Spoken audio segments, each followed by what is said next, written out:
Thank you for listening to episode 121 of Tech Talk Taco Tuesday.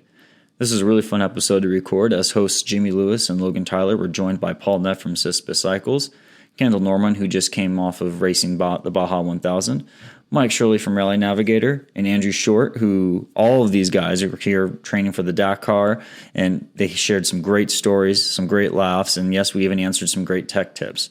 Kendall, I believe, gave Jimmy a run for his money for being a great host for answering some of these questions. It was a great show. You'll learn a lot, and we can't thank our sponsors enough for coming on board. Yamaha, Scott Sports, Climb, DDC, Trail Tech, Takamoto, and Bulletproof Designs. Show those guys some love. Now here's the show. Welcome to Tech Talk Taco Tuesday. It's Tuesday, what's the date today? The 7th. And this would be our 100 and how many episode? 21. 21st. 121st episode.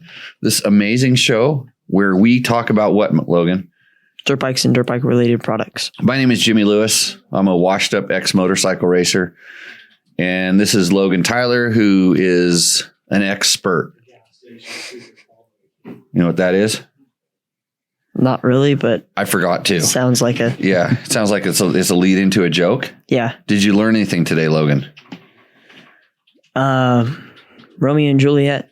Other than Again? that, no. Yeah. Wait, hold on. More? Yeah, we're spending 15 more weeks on it. Right, but so you have a lot of other classes. There's like math and stuff. That's tomorrow. You didn't do any math today? No. So like Tuesday is Romeo and Juliet day. Yeah. And then... This is just not like building up the right mojo. Or maybe it is. I don't know. Maybe if you hated school all day, you come in here and excited to learn something on Tech Talk Taco Tuesday. Yeah. Do you learn something every night on this show? Usually. Okay. I think he gets good examples on how not to do things. Welcome to the show, producer Matt. Thank you for having me on again, but you don't really have a choice in having me on. I know, because there's two buttons that I don't know how to push, and evidently Logan doesn't know how to push because he's not learning enough here at the Tech Talk Taco Tuesday show. This is the show where we answer your motorcycle and motorcycle product related questions. We answer 9 out of 10 of them with 70% accuracy. Like, what, 80% of the time? Something like that? Yeah. What does that average out to? 7 out of 10 to 80% at the time. Yeah, whatever. You're supposed to be doing the math. Remember? 73%. Right. Okay. So that's another point. Glad everybody is joined in on the chat room. We have a lot of potential with special guests tonight, but it's going to be really interesting to see who will step up to the challenge of being a special guest tonight. Logan, who is the show brought to you by? Yamaha. Right. Scott Sports. Yes. Climb. DDC. Trail Tech. Takamoto. Bulletproof Designs. Okay. So George and Ricky. Yeah. Has Ricky paid us yet? I don't know. No, and he hasn't gotten me a logo yet. And we don't have a logo. We just covered that, actually. Okay. So you did further negotiations. Negotiations, yes. Kind of like the other sponsor that we're not saying because you forgot to send them an invoice and then you determined that they didn't pay us. Well, I did realize that, but also they just haven't responded to me. Okay. So. Well, sometimes you got to be pushy. Oh, yeah. Yeah. So, Ricky, where's the logo and the money? We just deal with cash. Cash is king around here. We can't send cash. Hey, Bulletproof Designs, they bring you the front disc rotor protector that's on Mike Shirley from Rally Navigator's Titanium Husky factory rally bike that he's riding with us this week. Takamoto makes probably every other part that is on Mike Shirley's bike, or at least you can get it from them. That's takamoto.co. DDC makes super awesome sprockets that I run on all of my factory rally bikes, whatever brand they are. A lot of the boys this week are running Trail Techs, and some of the boys don't need to run Trail Techs, but other boys do, because when they get lost, they can look at the track log and get back on, and then they can fix the problem. And later tonight, we'll find out how much they're using. We're going to find it. Oh yeah. Well, no, actually if they have the Trail Tech, I don't really get to see where they went because they weren't running some of them were running the both systems. Climb Climb makes the gear that keeps me warm when it starts to rain, but I didn't ride today. I stayed inside because like witches die when they get wet. You know this, Logan? Yeah. Yeah. Scott Sports, goggles. Good goggles. Andrew Short wears Scott goggles. He's happy with them. Is he in here or is he hiding? He's He's in here. And we got the new Andrew Short. See the jacket up there? Yeah. Add it to the collection in the schoolhouse. And of course, Yamaha Blue Crew. You're going to do a Yamaha read? Yeah. Experience pure performance and exhilarating power with the full line of Yamaha YZ two-stroke bikes. Visit YamahaMotorsports.com today to explore what's new for 2022. The re-revised YZ125 makes for the perfect step-up machine, featuring all-new engine, revised 6-speed transmission, new brakes and suspension settings, improved rider ergonomics and with aggressive styling, and more. The YZ250 also delivers improved rider ergonomics, new front and rear brakes, updated suspension settings, and aggressive styling. For a truly race-inspired look, check out the YZ250 and YZ125 Monster Energy Yamaha Racing Editions. And for the next generation of riders, the YZ65, YZ85, and YZ85LW deliver big bike specs in a smaller package. Visit YamahaMotorsports.com, find your Yamaha YZ, and enter Victory Zone today. And if you want to watch more YZ125 stuff, go to dirtbiketest.com. That's the place that we do on the internet, and there's some good videos and a really good riding impression.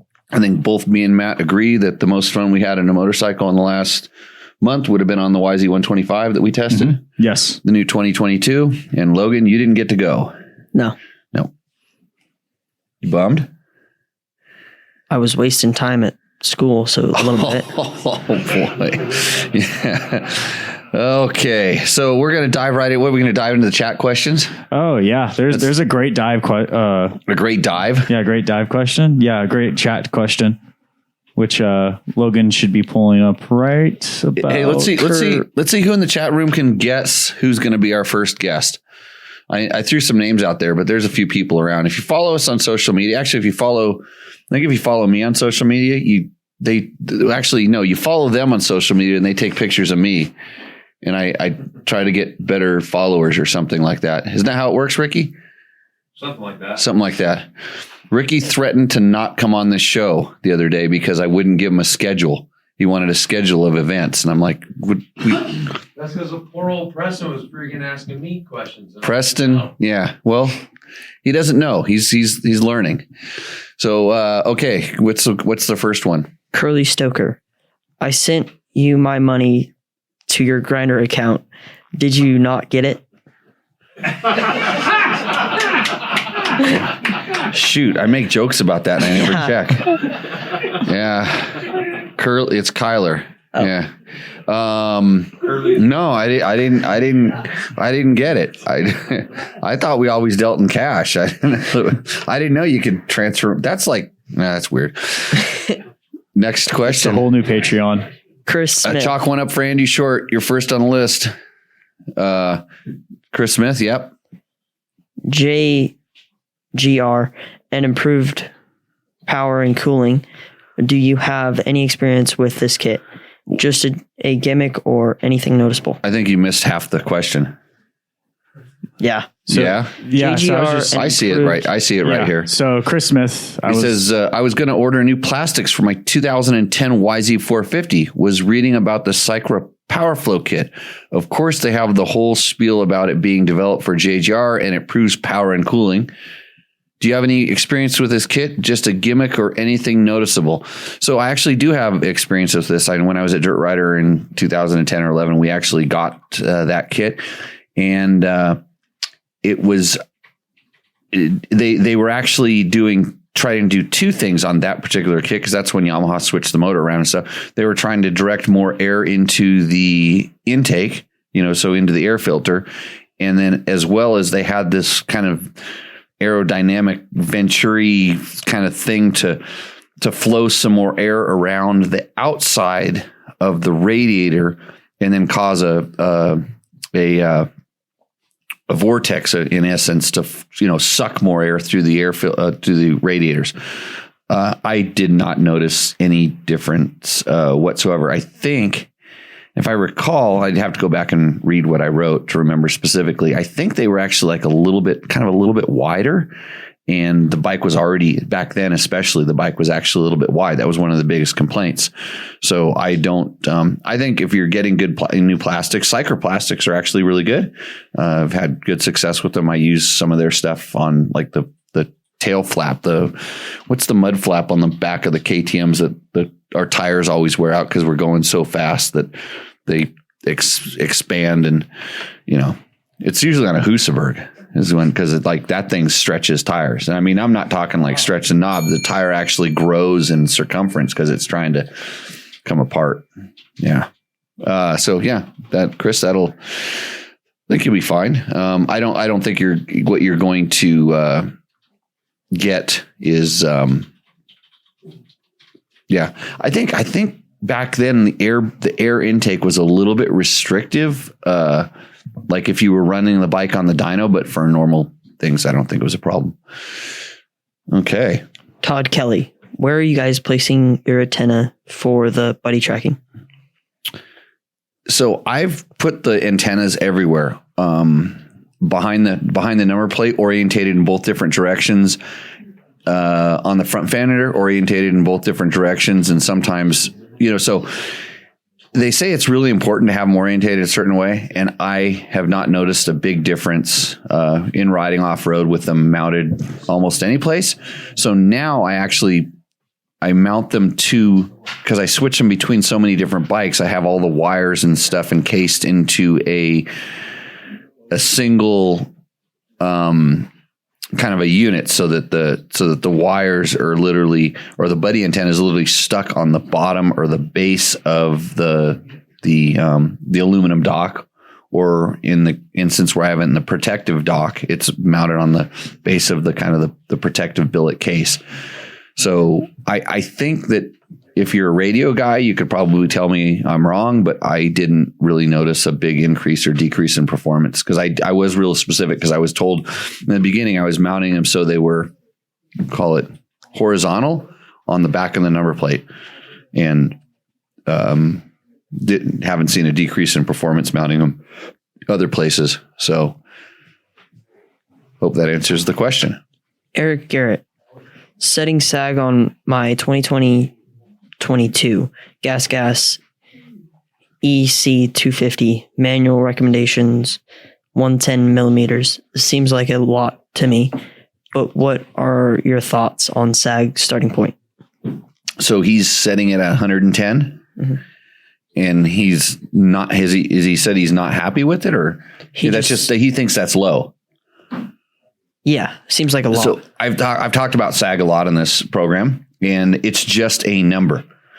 And I watch a lot of different people set the sag however they do it, especially when we're at intros, especially when there's like a large different group of media there.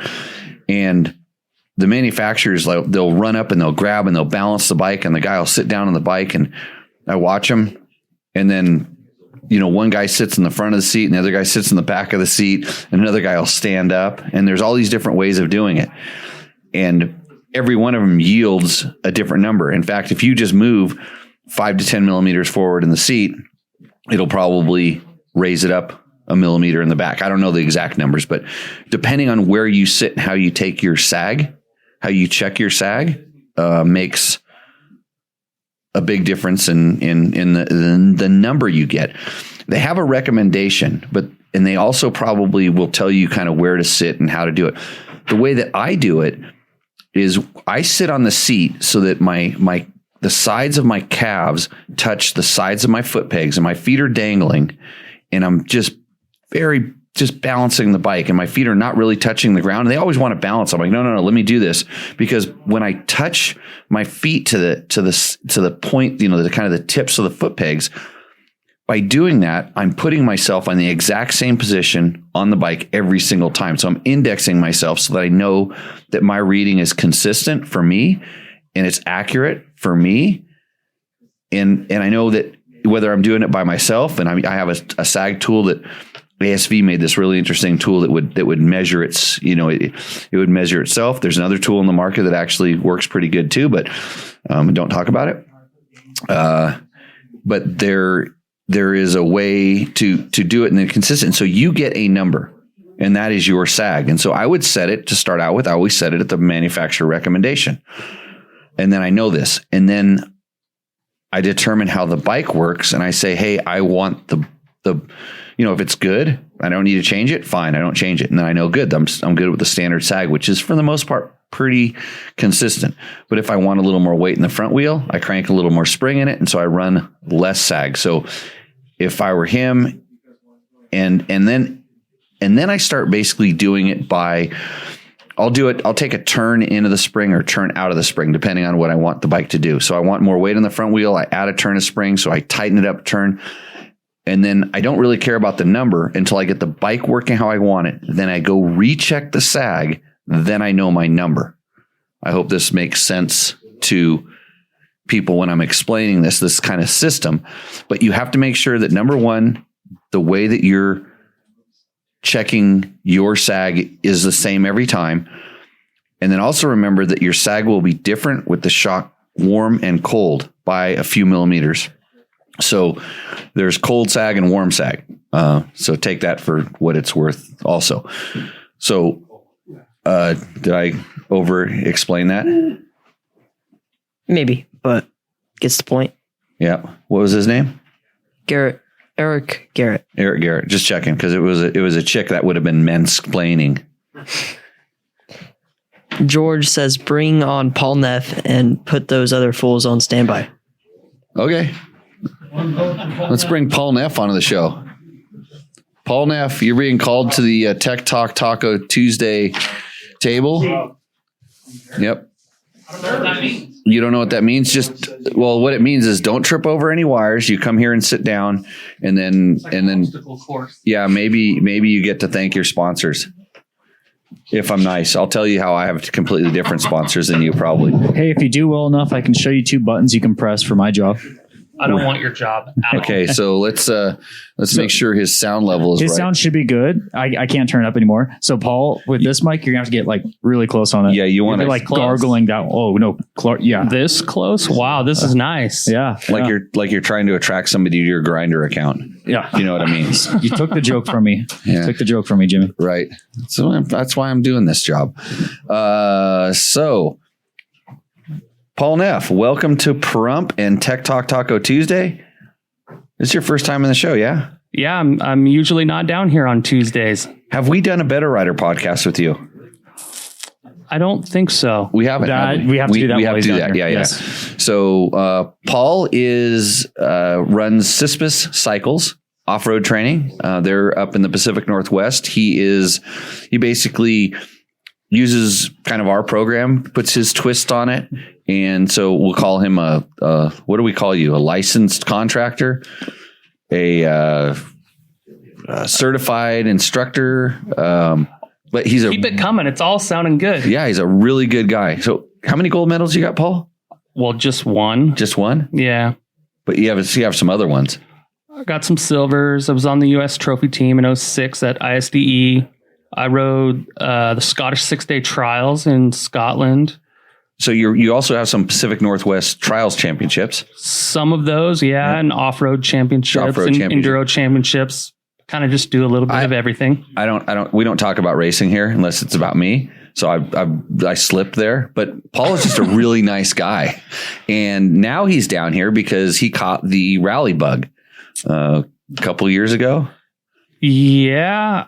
I don't even know how it all worked out, but yeah, I caught the rally bug from Kyle McCoy and I know that you guys down here know a lot about rally. So I get to come down and get smoked and learn and get lost and get frustrated and have good times and bad times and ride. This is day 6 now in a row. Yeah. So it's a little bit of rally training, I guess we call it. I don't know. I guess that's what we do here. Just don't tell them about the crystals. But everything else is, we can talk about all the other stuff, the witch doctor things and whatnot. But And then don't talk about the push-ups. No. Oh yeah. All the fitness training I've been doing. There is a question in the chat about that. Oh, About what? I think Logan should read it. Okay. Julian Neff. oh no. Oh, no. You know, this seems to happen. It's like we always get one more person. We bring a new person on the show. We always get one more person. It just happens to be your wife or your girlfriend, and they like to poke the bear. So go for it. How does Paul Neff stay in such great shape, riding shape? Any fitness tips? I like to ride effortlessly so that I don't need to be in as good a shape. That's my fitness tip. No, he's not. He is not kidding. He's not kidding. And if you follow me, you know about the Jimbo program, which it's like really not too orthodox. I'm trying to get Preston Campbell on it because I think he might be a good candidate, but we don't know. But Paul, evidently has the Paulo program or something like this. And it's kind of really similar because I see some eating habits and a dedication to training and stuff but we all try to get through it with effortless riding. That's the only thing that gets us through it. But hopefully we're changing that in 2023. Yeah. 2023. But I've seen a big improvement since I met Paul 2 years ago. Yeah, something like that. Yeah, the Tour Tech Rally a few years ago. Big improvement overall. Actually, you're just more fit than you were then. Yeah, and a lot of that is just riding more and more. I have a goal now for 2023. I'm down here for a reason, right? I think there's a few of us that are going to ride Dakar in January of 23, and that I'm not going to be able to use my smooth, effortless riding to get through Dakar. Oh, no, you will. It'll help, but I need more than just that. You have to engage that muscle between your ears. That's the hard one I'm finding. There's not a lot. I don't exercise that one very much. So tell everybody, so kind of a little bit about what your guys' plans are. Well, there's 4 of us, and no American has ever attempted to ride Moto, or it's called the Motul Originals in Dakar. And so there's 4 of us. It's kind of Kyle McCoy's brainchild. And if we all go over together and ride Moto together, if I'm having a bad day, Kyle might be able to help me that evening. If he's having a bad day, or the other guys, David Pearson and Mo Hart, and we can it's an individual race, but we can kind of be an American team and try to get an American to finish Moto at Dakar. So those unfamiliar with Moto, it's basically like unsupported. It's like they call it the Dakar Original, Motul Originals. And it's kind of, they're trying to take it back to the spirit of the old Dakar because it really has changed quite a bit. And it's no mechanic.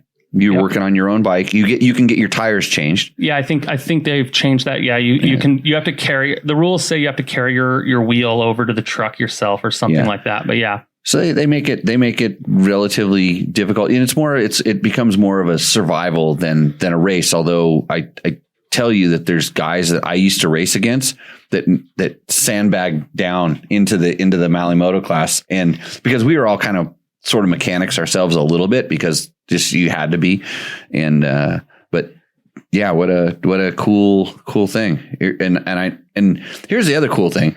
Is he didn't just call me like 3 months before taking off and go, "Hey, I need to start training."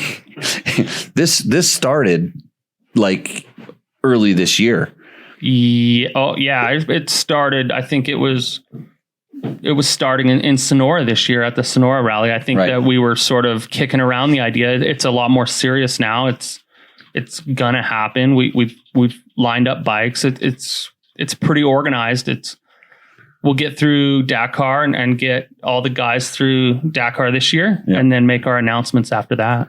Yeah. So, but yeah, you've been down here training a couple times, and taking it, really serious. It's cool. I mean, it will, you know, this just be every day you learn something like, oh my God, I didn't know that was so important. And being around the best guys in the world, it's awesome. And it's very difficult because they make me feel very small because I used to be like that, I thought, but not like that. It's different. What those guys are doing this week is unreal. How how efficient and quick and just flat out fast they're going while doing all the brain stuff you were talking about. It's really, I'm impressed, and I have a lot of respect for them. Matt wants to know, how come you didn't submit a rooster endo with your bike? Mm-hmm. I have so many of them that I didn't know which one to submit. You have a bike sitting over in the garage, that one there. There's a lot of issues with that one over there. I feel like, Oh, you don't want to. I don't want to get I hear it might be. Well, that happens all the time. Yeah. Like every bike roosts around here, right? Right, Logan? Yeah. But I think it's because he wants to sell it and he doesn't want me to like break any news on that bike.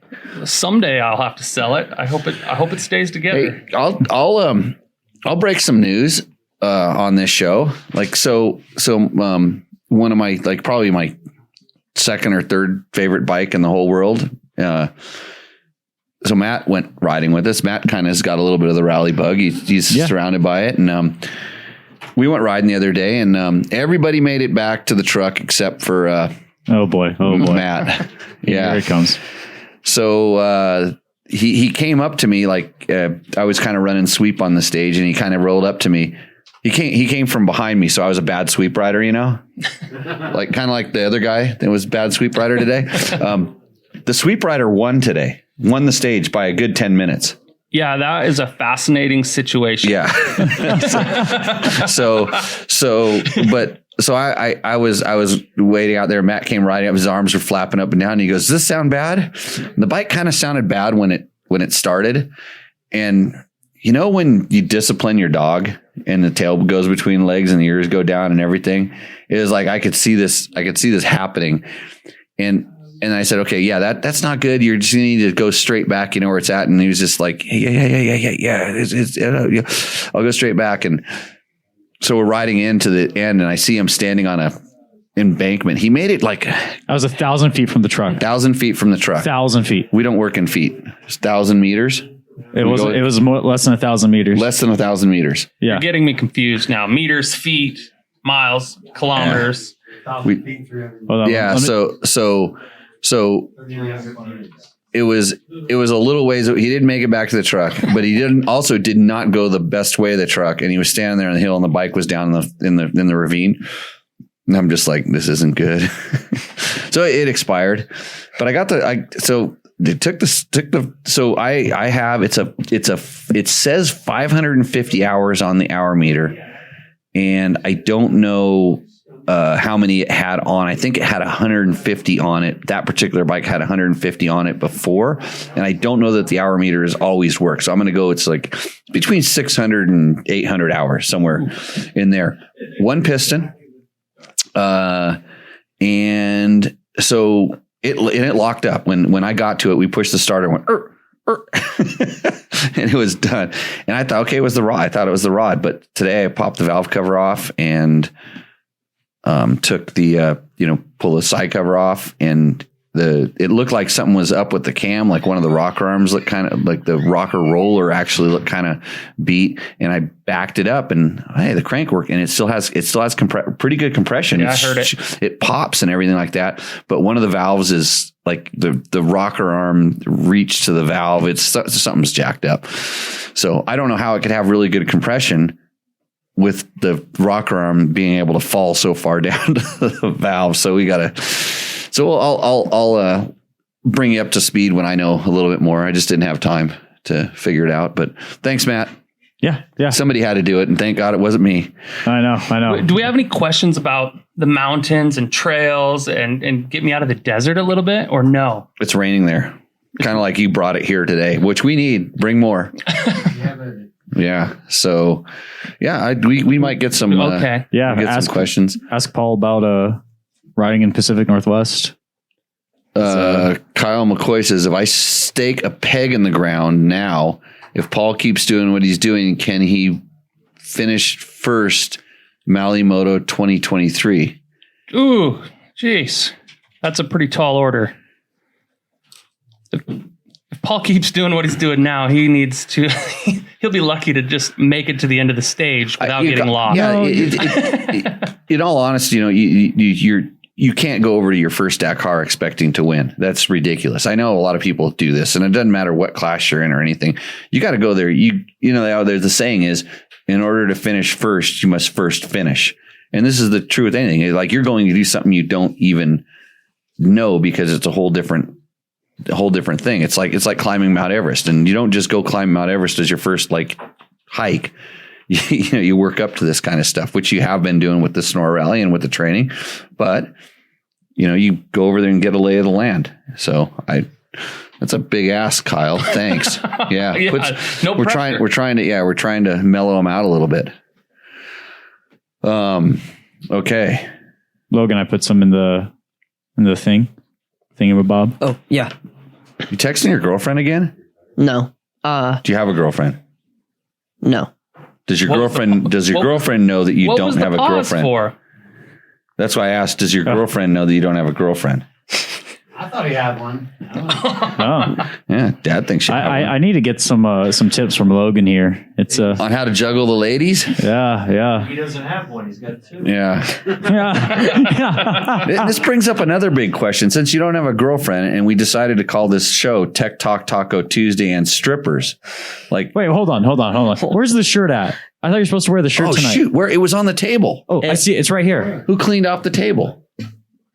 Victor's probably really upset. I'll do it after the commercial break. Yeah. Yeah. So you got something to look forward to. You're like, damn, I have to listen to this show or watch this show for that much longer. We will explain, for those listening, what this thing is. So, okay, back to the questions. I'm missing the first part of Jesse G. Again? Yeah. It says South America, period. Would be nice to see that type of effort. We have some sort of we need to get you like a computer screen or something, because that phone isn't working out. Or Matt's jacking it up. Not really sure. Who's going to take credit for this? We'll blame Bob. Hey, at least the sound's good, right? Everybody? Yeah, it's stellar. Lyndon Poskett did a great job filming his Mali Moto in South America. Would be nice to see that type of effort in Saudi. Well, if it was done with like one of those wind-up cameras, like the ones you used to get in the box, I think you could handle it. Yeah. But if it has a power button, as soon as there's an on-off button, instant problems for me. right? Yeah, Paul's more of an analog dude. Yeah, so maybe if you want can you draw like pictures? Ooh, every day I just draw a sketch, A storybook, with yeah. a crayon or something. Yeah, I could probably do the crayon thing. Yeah, it's gonna put Lyndon Poskett to shame. It's Paul's Mali Moto Dakar cartoons. You might be onto something. Yeah. Jake had just put in the chat, Paul can use a Polaroid camera. Polaroid. So that Jake must know me then. Yeah. It'll be a bunch of Polaroid pictures, and I'll just carry a pack of film in my pack. So currently, Paul is using Jake's InReach for tracking for safety, and when you call up the page, it says Paul is lost. He already knew what to title it. Yeah, and thanks, Jake, and thanks for the technical support the other morning, because I had to do the same thing with my sweep rider this morning, which is even more stressful. So It's gadgets. I told you they're a problem. And your daughter can help you with those crayon drawings, evidently. She is much better than me. Maybe she'll do the editing on my crayon drawings. Okay, we got any other questions for Paul out there? Yeah. From RW. Okay. George says, Paul, what are you doing for fundraising between now and then? As much as I can, but there's some things in the works. I don't want to let them all the way out yet, but there's some events that we'll be at, and my sponsors are gonna donate things and go that route. I think the team is gonna have some shirts to sling, and I think people should sign up for the Tour Tech Rally. That's perfectly That'd be a good put, one. Jimmy. Yeah, sign up for the Tour Tech Rally in Leavenworth, or Washington, Plain, I guess they call it. And Plain, Washington. And what's that? When is it? June, usually after June 20th. Yeah, I think it's it might be earlier, but don't quote me on that. But yeah, June in Plain, Washington at the Tour Tech Rally will probably be a good thing if you want to help out the Northwest Dakar guy. Yeah. Any other ones, Logan? RW. Hey guys, great show as always. Have you ridden Really? a KTM 990 adventure much? And if so, how do you relate it compared with the newer 790, 890, or the Tenere 700? Paul's 990 guy. I have 990, 950. That's kind of my adventure bikes. So I like those. I feel like they're robust. They were built for, would that be Africa then? They were based off of the rally bike. I mean, it was. I mean, it definitely looked like it, but there was a lot of significant differences. Other than the architecture was kind of the same. I did get a chance to ride the twin cylinder KTM rally bike, so I know a little bit. But you wouldn't want to have one of those as an adventure bike. Actually, not even for the kind of. Well, he rides them on the trails up in the Pacific Northwest, which is nuts. And you almost, I'll call it Radek to me. You know Radek Burkhart from Pink Bike? Yeah. Oh, maybe. So Radek he's a little bigger than you and kind of a man mountain. And so he makes a 990 look like a normal size motorcycle. And he used to just try to sucker me into going trail riding on him all the time. And I told you, I'm like, I don't trail ride. I mean, we did some trails, but it's like, that's just not what they're for me. And I know how quickly you can get in trouble. And then I don't have enough muscles to get them out. So even like, unlike you, like when I'm using no effort to ride, when I have to use all the effort and stuff, then I don't have enough effort. Yeah, you need more reserves. Reserves. Is that what they call it?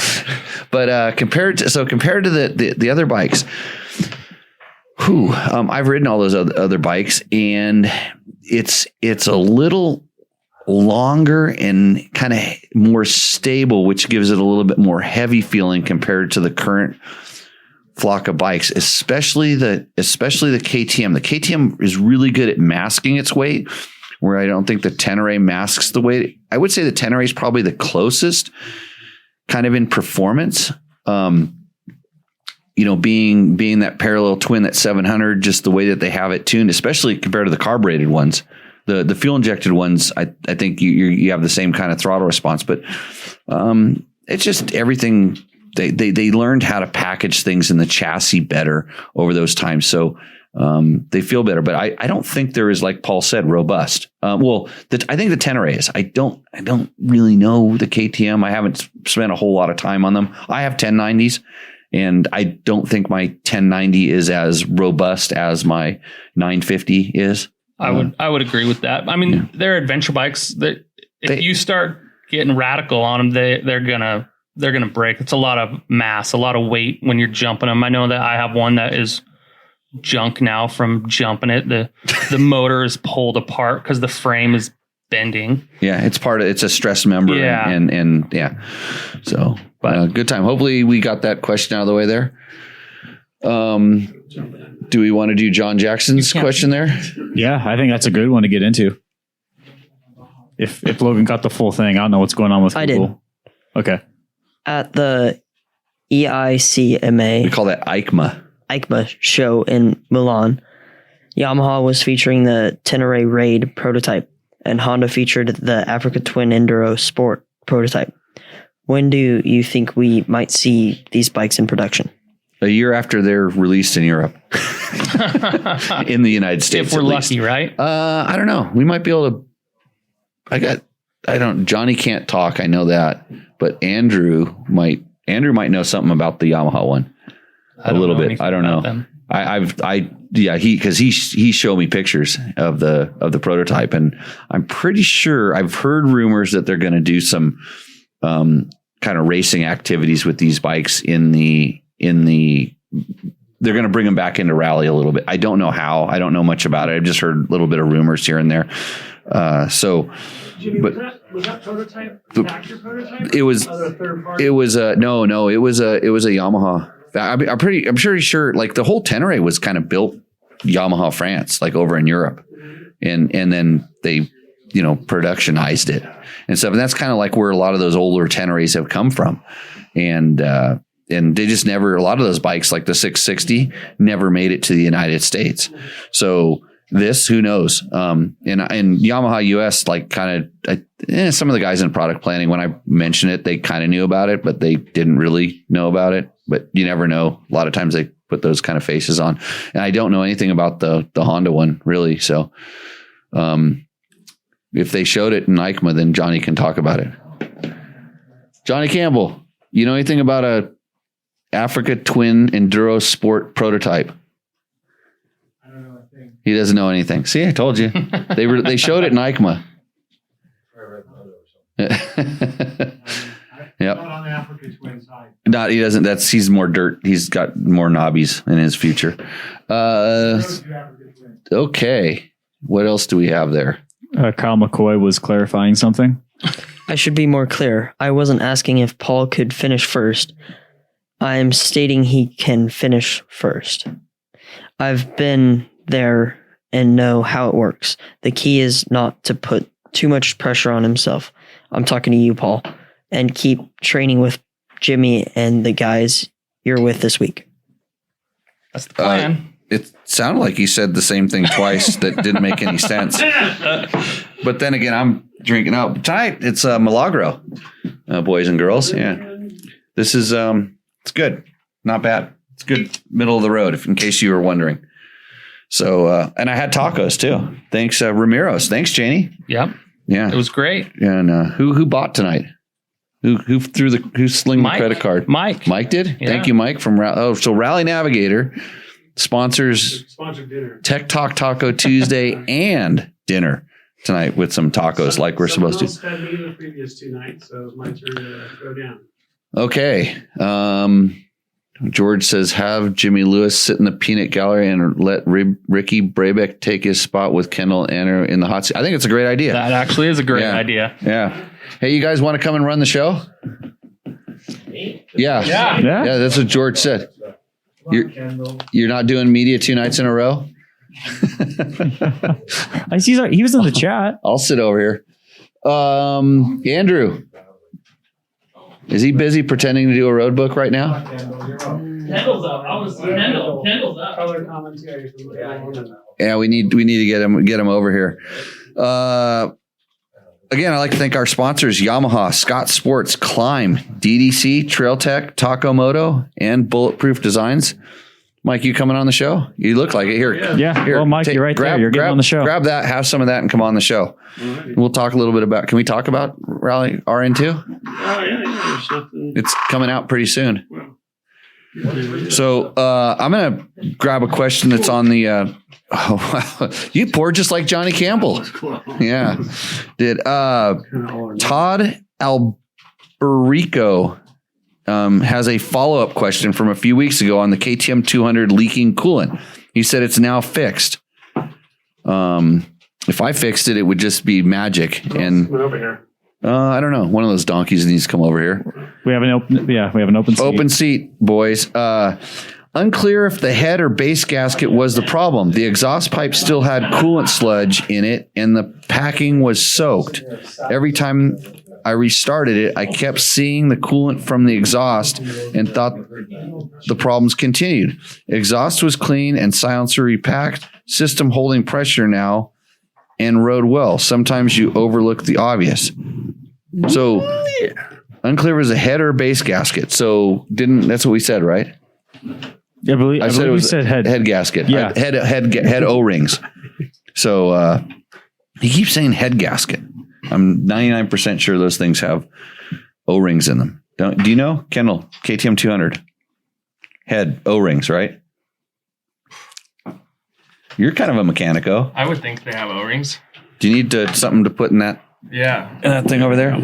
Welcome to the show, Mike Shirley I'll get me going. from Jimmy. Rally Navigator. No, KTM. Thanks for And thanks for the invite. Kendall Norman, put Hey, where are my the headphones? put the lips really close. You don't get them. Put the lips really close to the microphone. Yeah, you need to gargle that thing like you're on Grindr. Can you hear me? Yeah, there you go. That's how Kendall and I met. So I want to know. So Kendall was the sweep rider today.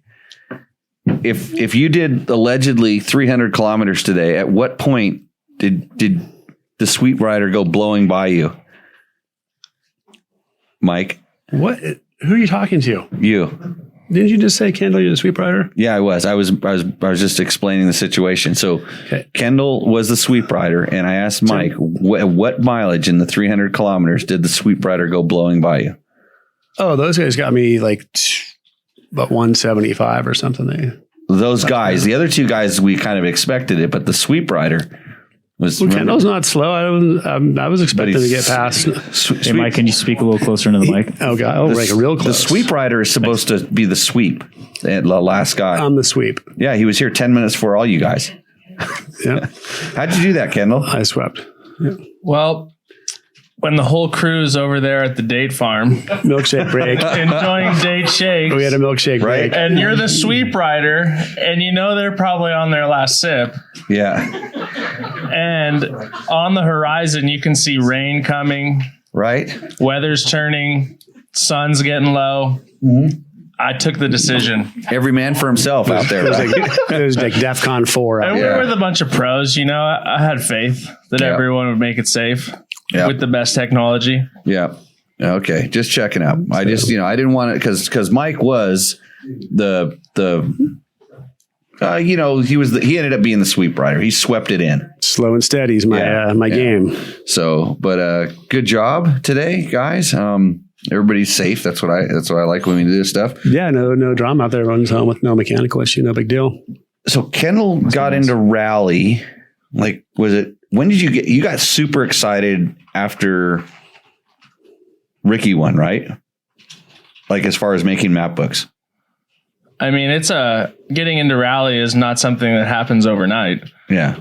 So started hanging out with you guys every day, learned something. And then when did you get into map books? map books. That was right after, was it last year or the year before? It was. We had that training where you brought us all out to have us like come and make our own map book. The Tonopah area thing. And I think, some of us probably realized that's not for them. Yeah. And I kind of had that feeling. But then when I got my hands on the new Rally Navigator software and how user-friendly it is, Right. I think it got me pretty excited Yeah, making books again. He went nuts. He was all in. He was like, there was 4 questions a day. And that was just me that he was asking the 4 questions for. And so he's now, when you get him motivated, like tonight, like I think it was a challenge, like who could bust out the book. Yeah, you guys are all cranking over there. It's Yeah. It was like, well, if you because we were going to go someplace where it's snowing right now.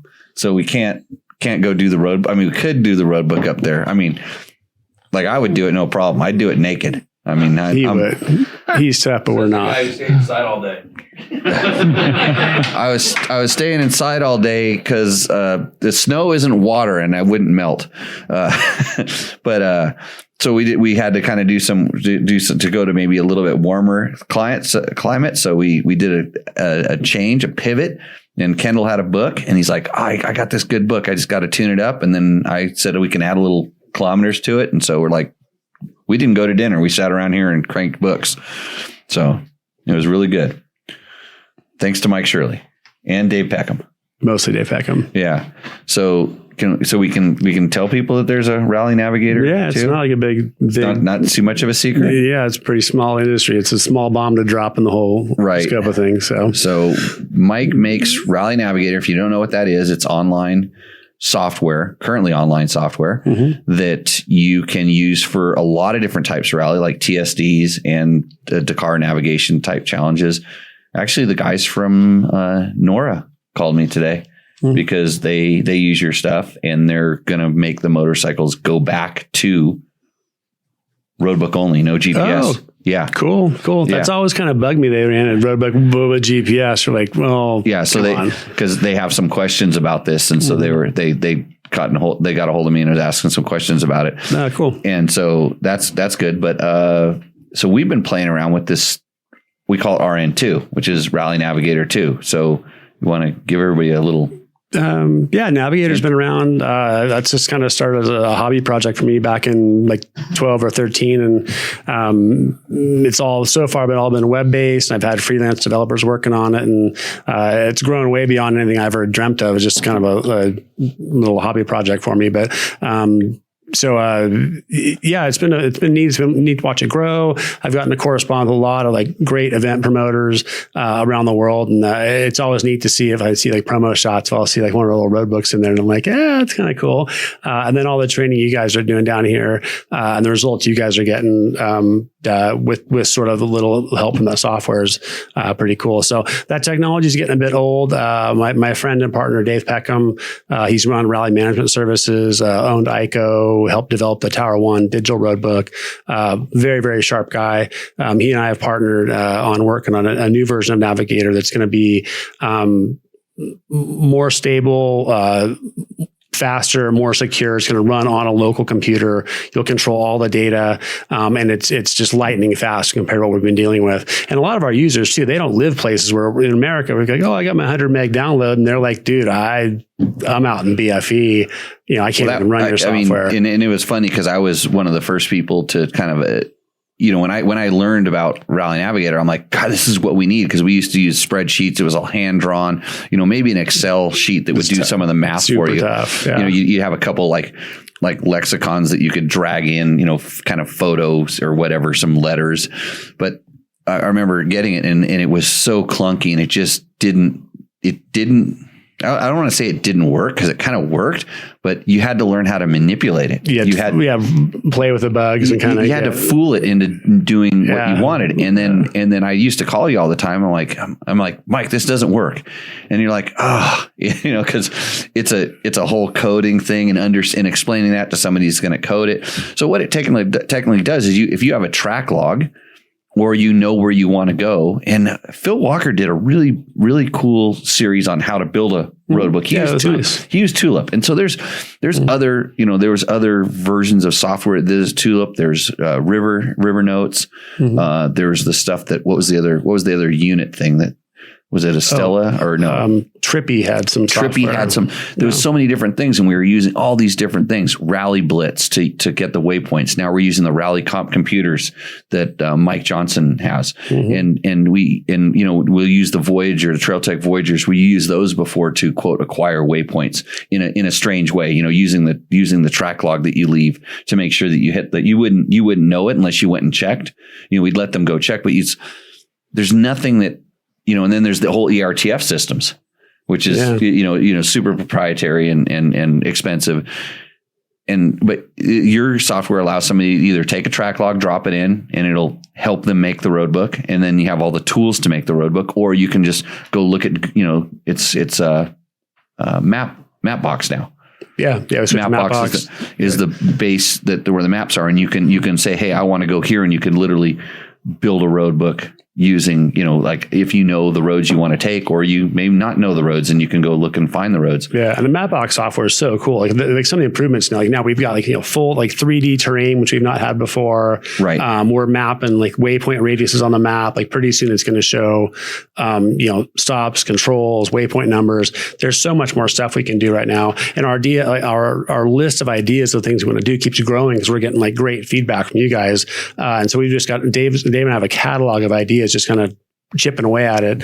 And so he's just done a phenomenal job with it. And it's going to be a major step forward, I think, when we get things, get that out. And it's been just a fun project, and just getting right at you guys today is super cool. It's so much easier to use. It's so good, because it just works. Every click's it's going to work. It's going to save. It's going to load. It's going to print. The old one's well, if my internet's wonky or it doesn't load right. And I've had people race promoters the night before the race, dude, literally the night before, hey, it won't load. And I'm like, oh my God, I'm I'm trying to get something fixed and this and that. And it's been so it's going to take all that stress out of it and just be more stable. But it's been a fun project. It's grown more than I ever anticipated. And it's let me go have a lot of fun adventures. And I think there's kind of more to come, which is really cool. So this is too technical for me. TW Hicks says, what platforms are you supporting with your application? Will it have the ability to call other service APIs? It'll run by PC or Mac. It's just going to run on your local computer. Either way. And we've got guys here using it on both. There's guys using it on PCs and guys using it on Macs. Yeah, it's pretty seamless between the two. Right. There. You'll actually be able to sample it and run demo stuff online too, without even downloading anything. And then what other service APIs? We use mostly the Mapbox APIs, but I'm not sure the detail of your question. So if you give us more info, I'd be glad to share. Yeah. So, and Kendall and Paul both use them on their tablets. And by tablets, I mean these stone things that they carry around and they scribe into them. With a chisel. Yeah. Right, Kendall? That's the OG road book right there. Yeah. Kendall also paints his notes all inside of a cave. And then he comes back later, looks at it, and tries to figure out where to go. It's also very handy. TW Hicks had a follow-up. He was asking if he said no Linux.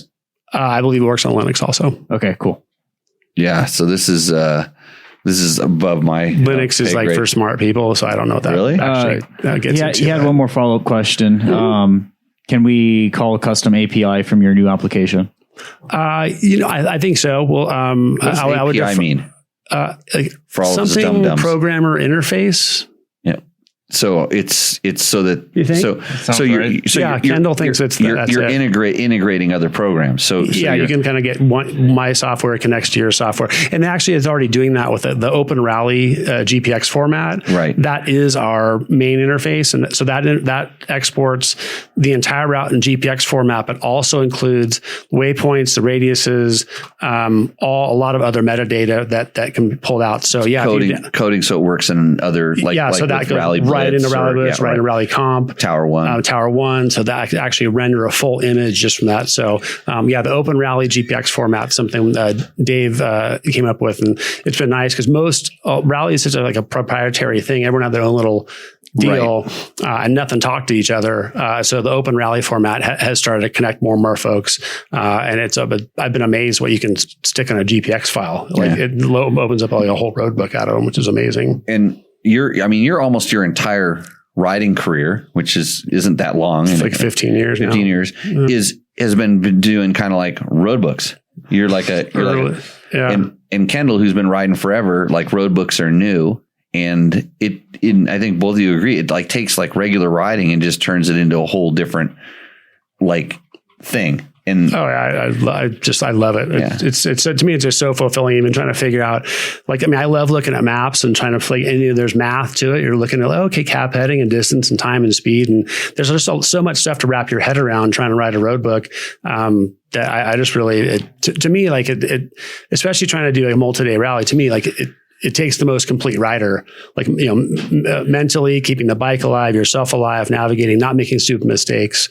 And I just really enjoy the challenge of finishing. And we did 317K today, and that's a long trail ride for a lot of folks. Yeah, you can spend a lot of time getting lost. Out at 8, back at 4. Yeah, I think something like this. So I just poke along. And Ken will probably agree. Like you probably wouldn't have ridden where you rode today as far as like the train. It wouldn't be your first choice of like train to go ride on, but you're doing it on a map book and it's like totally different. It's more fun. Yeah. Oh, hell, like 100 times. Yeah. I mean, there's a lot of I'm on this main road, and all of a sudden you're like, am I really turning off on this little goat? Like, why am I on this beautiful main road? But now I'm going to go down a goat trail, which goes into wash, connect to somewhere else. And it just unfolds along the way. And I think that's part of the adventure of it, which is that's why I like doing rally stuff, and maybe not motocross where you're just like banging out laps.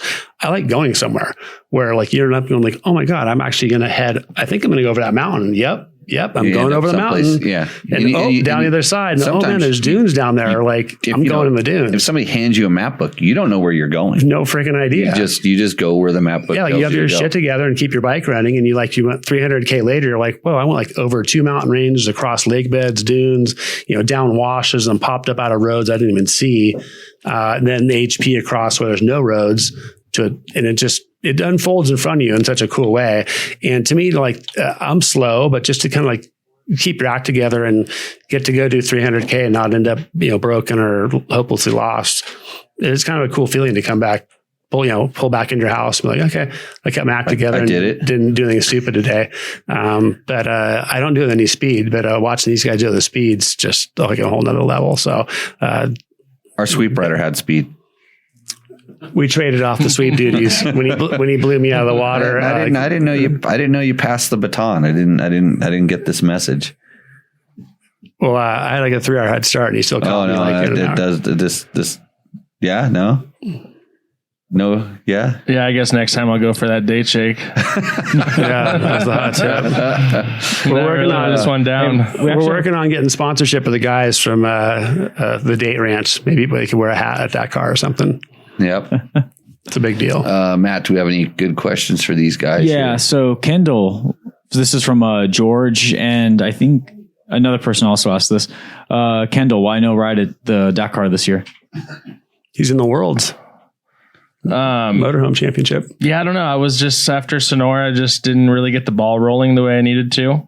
And yeah, I didn't want to go super stressed out and just kind of scratching it together. And there'll be next year.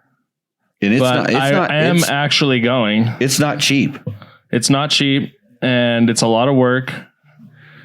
And unfortunately, I just couldn't get my act together to get it done. But I am going back as a rider helper, Defending world For the Worlds. Yeah, we're gonna go Dakar back. Rally. Motorhome World Championships. Yeah. Hell yeah. You know, we'll be on scene. Good job, buddy. So That's where it's at, actually. Yeah, we didn't hear the dollar figures that are kicked around in going over to Dakar, but it approaches $100,000. It's not cheap to go do it, and even a rider of Kendall's stature and stuff like that has to come with some money. It's like they're not handing out factory rides these days, and and I think especially because it's not as popular over here as it is in other countries. And so if you pick a country, France. if you were French, he'd have a ride. Yeah. So it's tough. I speak from experience. I paid money the first 2 years to do. No, the first year didn't go so well, but the second year did. I paid a lot of money to get 4th overall in Dakar, and that shouldn't have been the case. So There's a lot of as a younger rally fan, like we were talking in the car today, like Dakar is the only rally I never even heard of. Like I didn't know there even were other rallies around the world. And then to get in this, and I'm like, oh man, there's actually a lot of rallies that they're different, spread around different geographic areas. So there's other options for someone that wants to go do a rally. They don't have to go do Dakar. it's the Mount Everest, though. Everybody wants to climb Everest. Yeah. Oh no, I fully understand that. Like I don't dissuade anyone. Say if that's your deal, like totally go for it. But for someone thinking like, hey, I can't get that money, time, whatever. There's a lot of other 5 and 7 day rallies that are around. Yeah. That can Sonora provide. Rally is one of them. Sonora Rally. I mean, there's stuff in Mongolia, Europe, Eastern Europe that are a quarter of the money and maybe twice the fun, possibly. Yeah. Just to go screw around and be a lot less stress. And there's a lot of, if you get keyed into the rally scene, if you kind of know what's going on, there's a lot of what we will call fun events that guys put on. So it's just it's just a kind of a group of guys in different regions and stuff, and they'll go make books for each other. Kind of what we're doing here, essentially. This is a little more serious and it's a little more structured, but actually it's probably not more structured. Those guys actually probably have a schedule. less structured. They know where they're going tomorrow. Mm-hmm. We'll make some map books, right, Kendall? hey, what's the best plan? No, a flexible one. Yeah, I got a plan. I have an idea. With zero accountability. Yeah, we should have stuck to fun. We're sticking to the plan. We're going to Tonopah. Change my mind, but push print. Okay, I'll break out the long underwear. Yeah. So, okay. Well, There was a couple more questions. Okay. One more question for Kendall. There was a couple of people congratulating you on your finish, and then there was also a question. do you if know could this tell a guy? little bit This about donkey it. won the Baja 1000 like 2 weeks ago. Yeah. Overall on the motorcycle. Yeah, thank you. Thank you for the Yeah, congratulations. props to that. So George was wondering if you can kind of go into that a little bit, kind of like talk about your race. In Baja? Yeah. Oh, I heard him talking about it today. I like to hear that. That was Dude, yeah, that's a good story. Yeah, I was just kind of in search of a little adventure, and I've been talking. Actually, I got hit up by a few different teams offering to see if I was interested in riding. And yeah, just the Peninsula Run stretches everyone out so far. And I think because it was the Peninsula Run and it had been a long time, I was kind of jonesing to get back down there. And I was talking to my buddy Justin Morgan, and yeah, he was like, "Hey, we have a section for you." And he told me it, and I'm like, Scorpion Bay to Insurgentes, stay in Scorpion Bay. All right, I'm in. Like, that's right up my alley. Yeah. Baja Sur, nice weather, like just Jersey weather in November. And also was going to be at night. So I love the night. Oh, cool. And so, yeah, I jumped on the opportunity to go ride with those boys. So how many overalls now? 7. 7. Dude, Let's see. so bad. How old are you? Like, I'm kind of looking at 11 over there, and it's like 5 more. 7-11. Dude, that's impressive, man. That's incredible. How many hours was it to the finish? I think we were in 23 and some change. For 1,200 miles? 1,250. It's badass, man. So they made it a long one. Yeah, so it was Mark Samuels, Justin Morgan, and Brandon Prieto, who actually is the first Mexican to win the Baja 1000 Overall. on a motorcycle. Wow. Awesome. So there was a little history there. Yeah. And we still got smoked by the trucks by like a couple hours. Dude, but the bumps, and now there's bumps the entire course. Before you'd get below, you'd get 150 miles below Ensenada, and there were no buggy bumps. Maybe a little bit down by, where is it in the sand hoops down? Like San Felipe? No, that's hell over there. But really far down south by kind of south of where you were at. What's the Insurgentes, right? Yeah, no, there's some big sand bumps down there, but yeah, my first day pre-running, I went out, like the road I got on that I remember wasn't so rough, and I'm just like, and then like a couple of big rock hits, and I'm just like, whoa, Baja's so gnarly. And then, every day came a little more confidence, and then just the other day I went riding with Ricky, and we were on like a Roadbook. It was so smooth. I'm like, wow, these rally riders got it good. Yeah. It's so, I mean, it's all in perspective, but I just notice it from just the courses that we have out here, the stuff that's in Barstow and the stuff out by the Mint and things like this. It's like those courses are just so chewed up compared to what they were just 10 years ago. There's so many trucks with big tires, and now you got all-wheel drive and crazy. Yeah, the side-by-sides and all the high-horsepowered pre-runners. And yep. Yeah, they really just dig out the soil and expose rocks and make big holes, and also silt too. And so you're constantly fighting elements. Rock, silt. Yeah. But yeah, it's fun. Good time. Makes me want to go ride the Baja course. Yeah. Okay. Another one from Brendan Springer Davis. Kendall, congrats on the 1000. When does the planning start for the 1000? Our team's already prepping for next year. Are you constantly prepping for Baja, or do you get really serious at some point? I think the teams that are involved in the Baja are it's a constant battle and prep. And, there's a 4-race series for the Baja. I think it starts in March or April, and then goes to November. So yeah, they're constantly prepping, but this was just, for me, was more of just a one-off deal to Peninsula run and be on a good team and kind of like go back there and see how things have been and how they changed. And so no plans for me in the future, but yeah, definitely was exciting. So how many years ago was your first Baja win? How long did that stretch out? The first time I raced it was 2003. And then the next year I won with Johnny Campbell and Steve Hengefeld. In 04. They invited me on their team, and that was a Peninsula run. That's a big stretch of time. And so yeah, one of my old filmer friends was like, "Yeah, you've won Bajas in 3 decades." Dude, that's amazing. That's so I was like, "Wow, yeah, I'm pretty old, thanks." Yeah.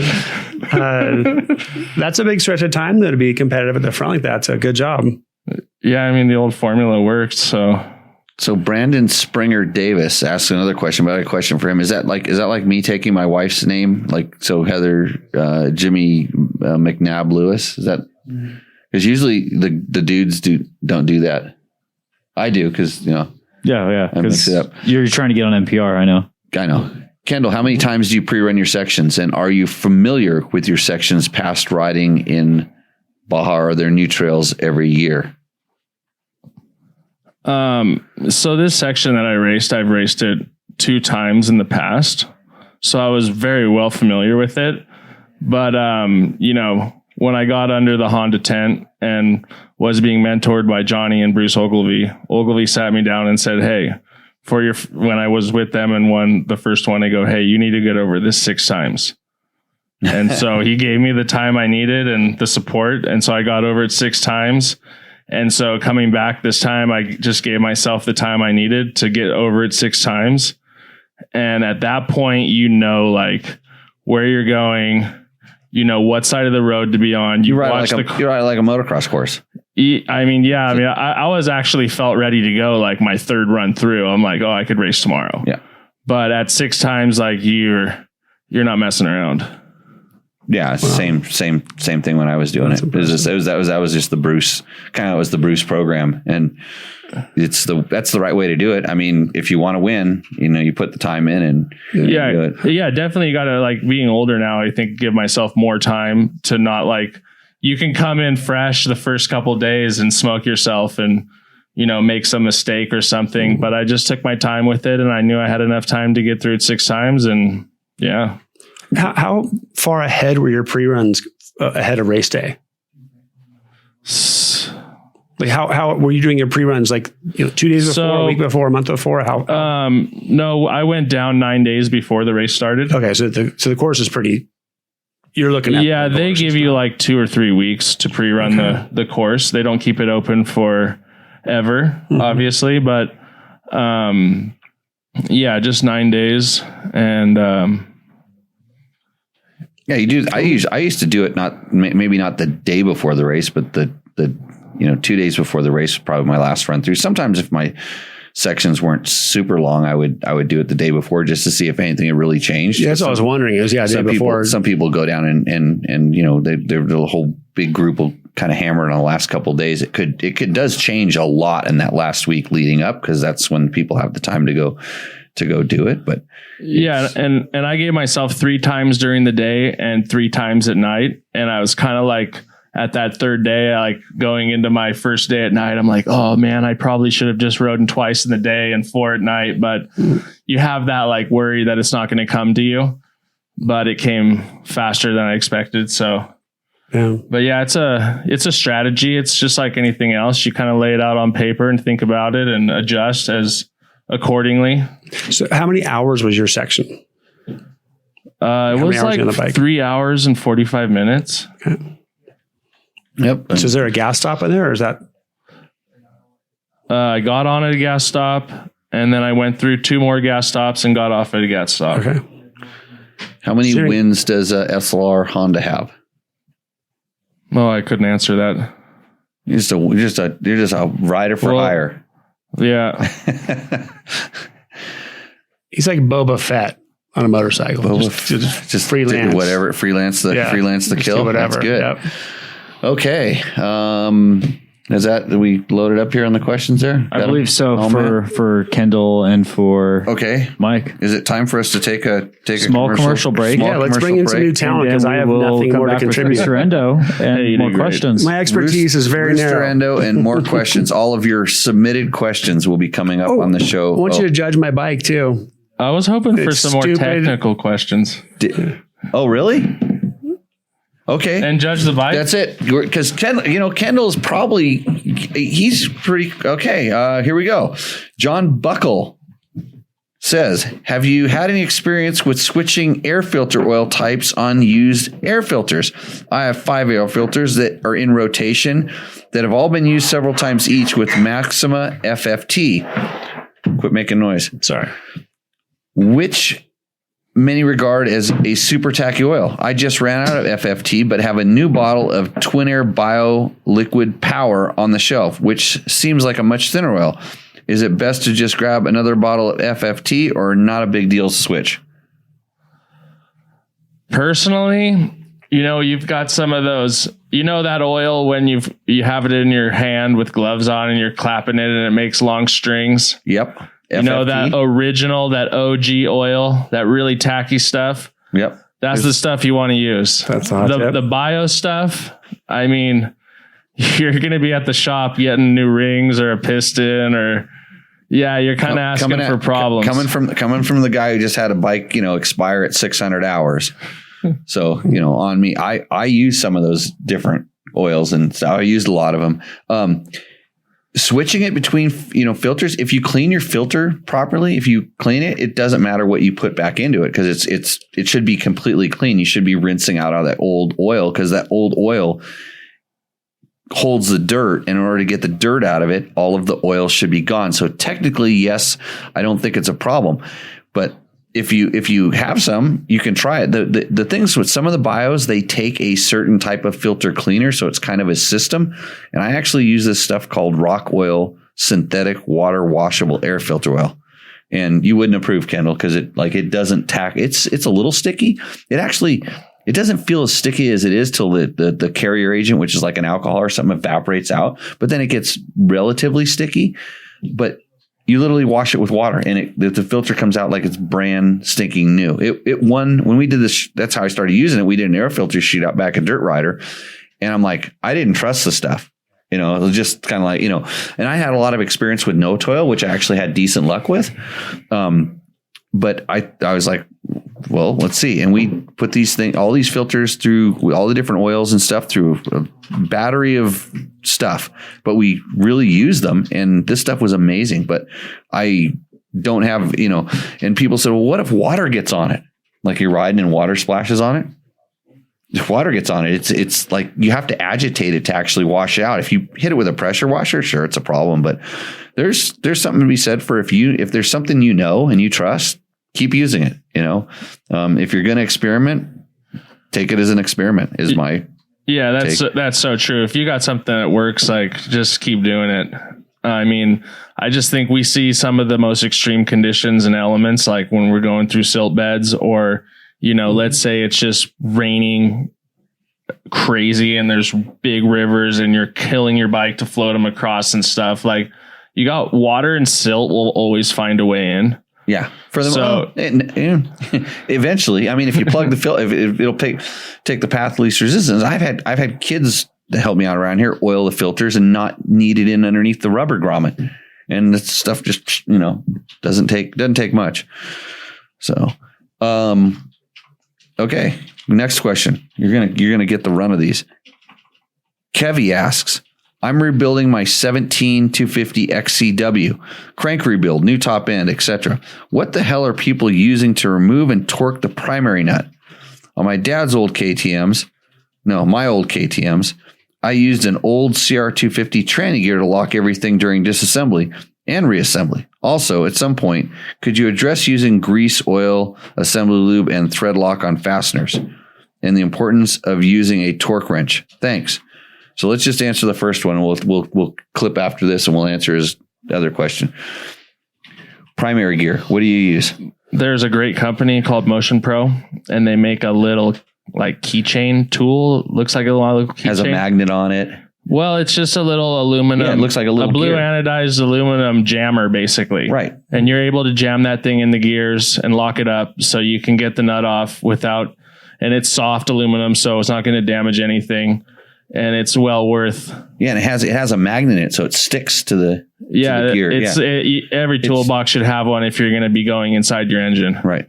So you know what I told him? Guess what I told him? What'd you tell him? What do you think I told him? Same thing. No, I was going to tell him this because I am an old rag or because I have this tool, but not here. It's at the house in California, and I was kind of looking for it the other day. You used an old gear? Nope. Piece of toothbrush. Nope. I don't know. Let's hear it. Penny. A penny. Yeah. Just stuck a penny in the gears. It's copper, wedged them, worked. And he's like a penny saved is a penny earned. And then he literally came back like, WTF? You used a penny? Really? I'm like, yeah, really. I used a penny. I mean, in a pinch, it works because I don't have that tool that you just spoke of, which is a great tool. So, hey, we're going to go ahead and take a break now. We're going to get to the all the other stuff. Yeah, the torque wrench and then Restrendo. Okay, see you in a few. Bring on some new guests. Goodbye, people. What's up, Moto Buddies? Mike here from Taco Moto Co. What is the Taco Touch? It's the best service in the industry. Virtually 24/7 tech support via email or text, and it's like having a dirt bike doctor on call every day of the year, helping you fix your bike or recommend parts or setups for you. If you've ever received an order from us, you know that the Taco Touch extends to our fulfillment, and our orders come with the coolest stickers that you've ever had, buying parts from anybody before, and a handful of root beer barrel candies. All of our Taco Moto co-branded components come with a no questions asked lifetime warranty, and we'll even extend out the warranty of other manufacturers, OEM, and aftermarket parts where we can, sometimes for life. We test and tune endlessly and exhaustively and obsessively. We're trying to destroy everything that we can before you get your hands on it, to look for weaknesses and to improve it, or to make recommendations to the manufacturer. And if it's something that doesn't meet grade, then we don't offer it on the store. Everything that we carry is something that we have personally used, tested, and ridden and raced, and knows meets the high Taco Touch demanding standard. Go out and get some adventure. Welcome back, everybody. Thanks for enjoying our commercial break. Those are the companies that support Dirt Bike Test and Tech Talk Taco Tuesday. Andrew Short, welcome back to the show. Yeah, it's good to be back. Thanks for having me. For 5 minutes, right? Yeah, it's my bedtime. You're on a schedule. Yeah. He's been busy. He's been on a media tour out here. He goes to the big shows, but he still comes in and supports his little friends over here. He got me on Pulp last night. Drug me in there again. Yep. So I was just slamming Steve's White Claws over in the corner while you guys were answering all the hard questions. Yeah, you're good at that. It's kind of like Kendall here. Yeah. Kendall's on the program too. Yep. I know how it works. So we had a question earlier about the Tenere, the new Tenere they showed at EICMA. Rally version. Rally version. You've seen this. I haven't seen it. No, I mean, I've seen the press release. Oh, you've the seen the pictures press from release. EICMA. Yeah. You haven't seen the real one? Not allegedly? Not really? Yeah. It's never. Well, they showed it at EICMA, so they can talk about it at least, and they press released it. Have you ridden it? That's the question. No, I haven't ridden it. No, the only T7 I've ever even been on is yours. That you had. Okay. At the Wyoming event. That's a good bike. Yeah, I've heard great things about it. You rode it? I think around the parking lot. Right. Yeah. We need to go ride the Continental Divide Trail or something like that. Yeah, this is on my bucket list. I really want to do this. I want to camp. I want to put all my gear on there, and I want to go with good people like you. I feel like this would be epic. Yeah. You'll get one? I'll ride the Continental Divide Trail. You'll ride the Continental Divide Trail. He's got a 6-speed. He's good. 990. Yeah. Oh, you have a 990? Oh, yeah. Okay. Yeah. I had a 990. That was my first adventure bike. Beast. Okay. I have adventure bikes. Chris Parker tuned. I Rottweiler Performance. Yeah. I've been there before. Does he sponsor the show? He should, shouldn't he? Yeah, he should. Yeah, he should. Matt, Rottweiler Performance, hit him up. Oh, it's on the list. Okay, it's on the list. They can sponsor a segment or two. So, Andrew, how's rally training going? It's going really good. We were planning on some short, fast days and working on a few things, and they've been long. I don't want to say slow, but there's been some long days, longer than they should have been, I think, maybe. Uh-huh. Yeah. But it's been really good. A lot of fun. You know what this is? Violin. It's a little tiny fiddle. Back in my day. That's what I was thinking while I was sitting inside this nice, cozy office today. I was thinking out there while I was riding how much fun it was. You missed out on a great day. I'm mad. I'm literally. I had to do some. I don't know, house cleaning and stuff. Come on, like Jimmy, that. dust off that old Husenberg. Yeah, Casa de Husenberg. It finished here, but we had a good day. Good group of people, great terrain, good weather. A little bit of rain at the end, but we'll take that. What about your sweep rider? He is amazing. Hey, but someone has to stay back and make sure we're on track and watch the trackers and. You know. Yeah. Thanks, Jimmy. Oh, yeah. If I would have been that's why I can't be the sweep rider, because I'd smoke all you guys. Yeah. This is I give you guys it's a bonus day every once in a while. I take a day off, so I don't have. But in all seriousness, we appreciate you for hosting Rally Central and manning the camp and putting up with everything. And I know you have a lot going on. You have some controlled chaos in a sense, but we appreciate it, and you definitely. I'm just petting I'm petting my cat. I spend all day just petting. Your cat is a savage. This thing is amazing, and I can't believe you come across as like a harsh, brash dude. You know, like when I see you coaching a class and you just give it to him straight. I would never imagine you being so soft. We go, yay. Yeah, that's exactly how you do it. But I've never imagined you being so soft for a cat. No, the cat's hard. The cat has a bullet in it. Yeah, no, I know this. You've told me. Cat's got cred. You tried to get me to feel it the other day, and I was a little creeped out by this. But she's got 6 nipples. You're going to hit one of them, trying to find the bullet. Yeah. This is what we talk about at Tech Talk Taco Tuesday, Andrew. Hey, you want to read seriousness? This Yamaha YZ 2-stroke motorcycle. Oh, yeah. I ordered one of these YZ85s. No, this other reed right here. Okay. Do you want to do the YZ one? We did the 2-stroke one. Go ahead, do it again. For the next generation of riders, the YZ65, which I bought one for my kid. It was used, and it was an amazing bike. It's like a little bit overbuilt, kind of like Yamaha, but it has a lot of the YZ85 parts on it, and it was a great bike. Yeah, I'd buy one again. I call Andrew every once in a while, and he's usually out. Like, I don't see Andrew. Andrew's the nicest guy in the whole world. He's nice to everybody. Everybody tells you this, but when he's out with his kid, he's got his kid stuck in a gully or dangling off the edge of a cliff. And generally I call him right at this time, and he's like, "Oh, glad you called. I was just telling my kid how to do this. Jimmy, what is he supposed to do?" And I just go, "Get over the back and clutch it a few times." And he puts in some extra spice with the words. And so then I say, "What would Jimmy do?" And then he gets to say some bad words, and he gets really excited. But yeah, we have an enduro loop at our house, and it's awesome. It's off limits right now because my son likes hunting. And this is where all the deer bed. So we're not allowed to ride it currently. And it really bums me out. But on this enduro loop, we have a lot of off cambers and really tight trails and all this stuff. And he crashes a lot. And so your name comes up quite often. Because I can teach the crashing. Yeah, on Jimmy Lewis off-road schools. So so the YZ65 takes the crashing and keeps on ticking. No, he's on YZ85 now. He's on 85. But we ordered this new one that you're talking about in this reed, and it was supposed to be here in December.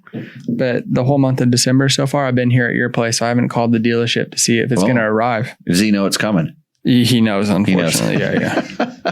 That's cool. So we remind him because his Christmas list is pretty long. We said, "Hey, dude, you're getting a brand new YZ85. You need to shorten that list up a little bit because you're pretty lucky." Yeah. So Dakar this year. Getting excited. Yeah, I'm really excited for Dakar. I think it's obviously it's a massive event, and you work all year for this big race, and a lot can go right or a lot can go wrong, but that excitement of the challenge is what everyone lives for. And I think it will be, you just don't know. You hope the navigation's gnarly.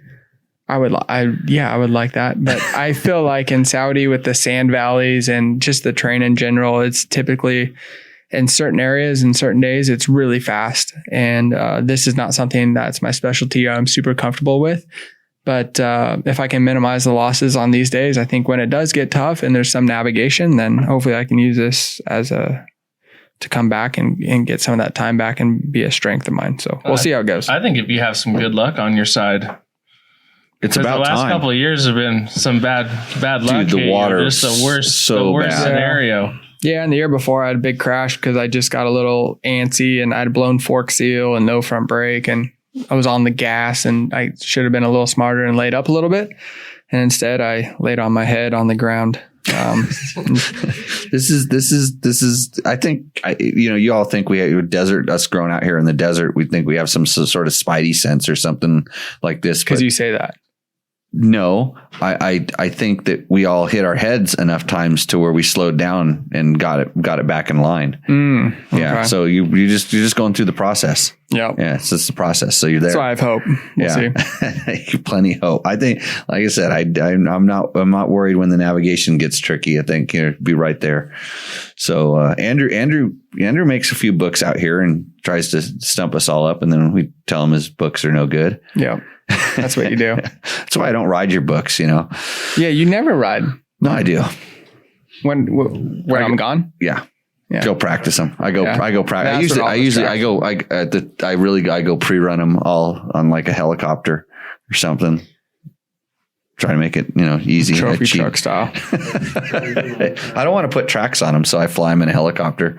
No, I ride them every once in a while.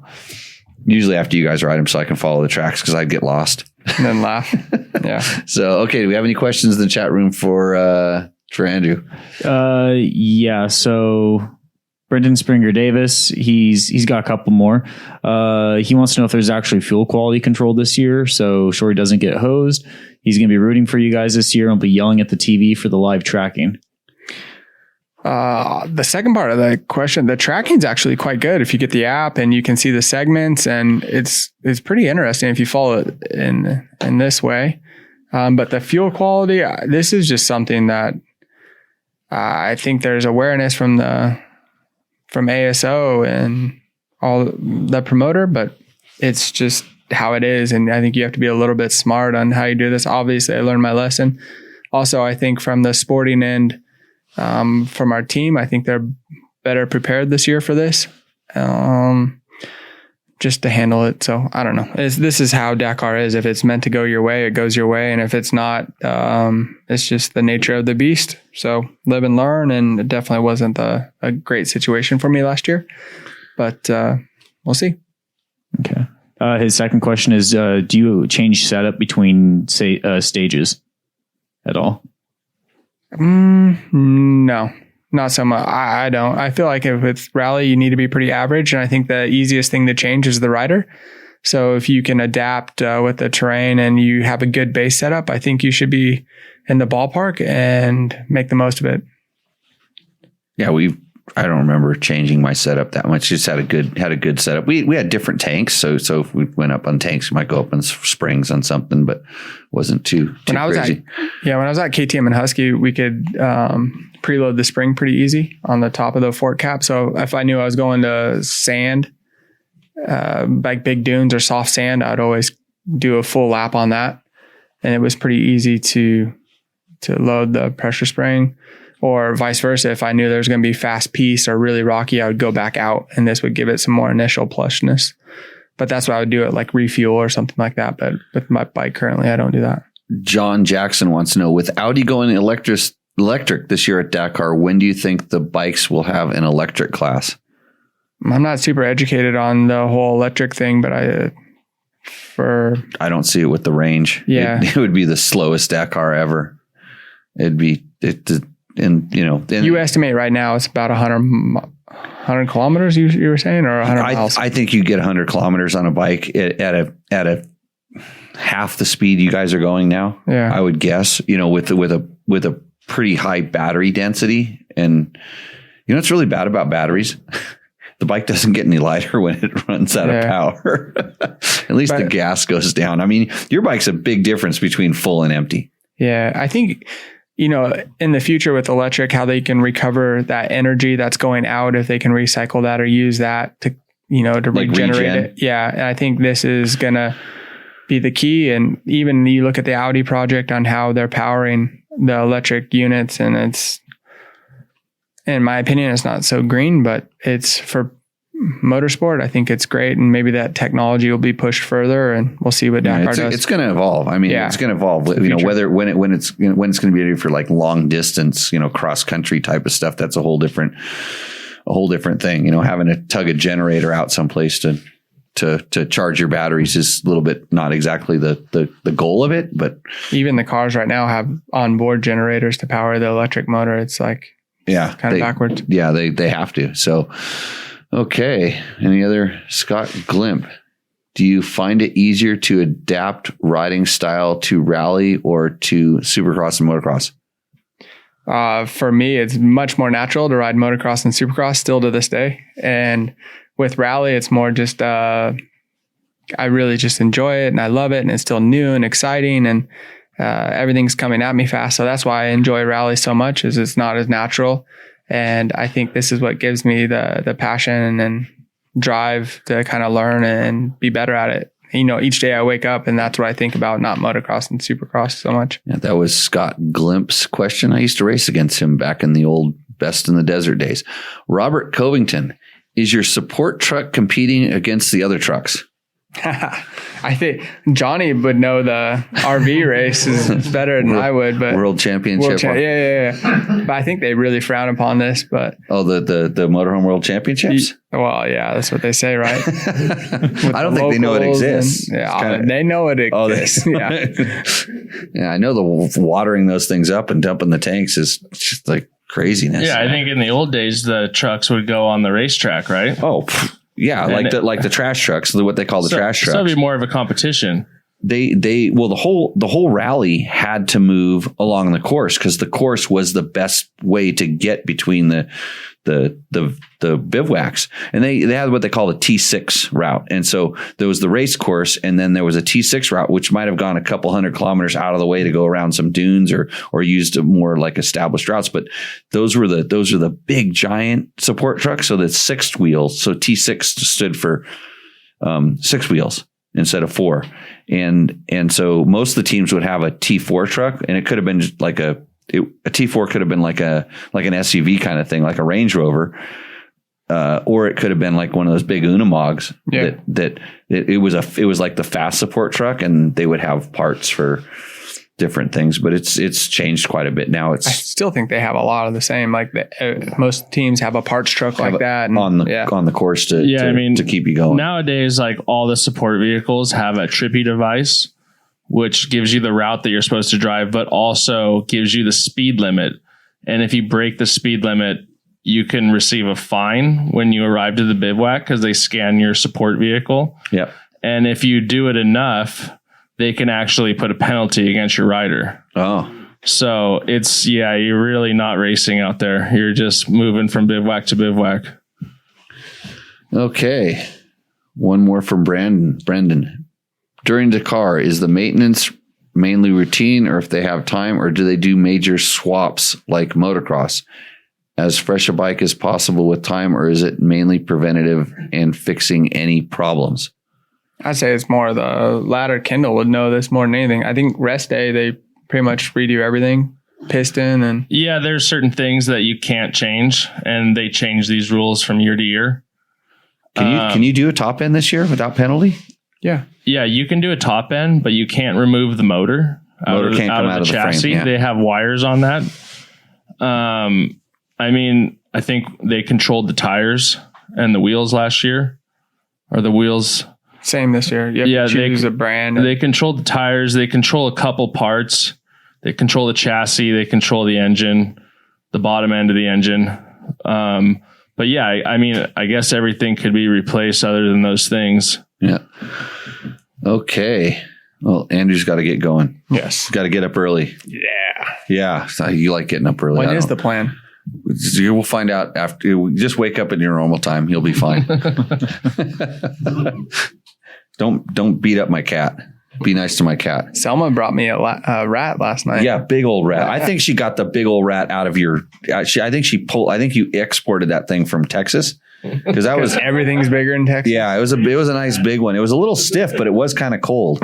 So yeah, she got a couple pigeons this week. She's doing good. She's earning her keep. Yeah, and she's getting fat, but we don't like to say that about the girls. Come on.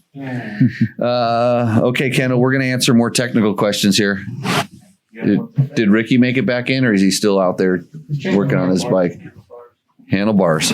He doesn't want to come in and rate some bikes? Tell him. He doesn't want to rate bikes? He doesn't want to do Roosterendo. Can you slide that thing towards me, Andrew? Andrew, you want to slide this board, this Roosterendo board? So for those who don't know what Roosterendo is, this is like the new board? I don't know what Roosterendo is. Oh, you don't watch the show, everyone? I thought everybody watches the show every week. Oh, yeah. Don't knock that over. Kendall left it. That's going to be really dangerous. I can probably balance it over here. Watch this. Okay. Hey, we have to finish that one question. Oh, yeah. So he wants to know about using, when you're reassembling a motor, he wants to know about using a torque wrench. So I'm really familiar with the Honda brand and the Honda parts manual. And I consider that thing like a Bible. So I would assume all the brands are very similar. And if you get the service manual, look through it, it's going to give you detailed instructions on what you should do, because there's different specs for different things, obviously. a high quality torque wrench is highly recommended.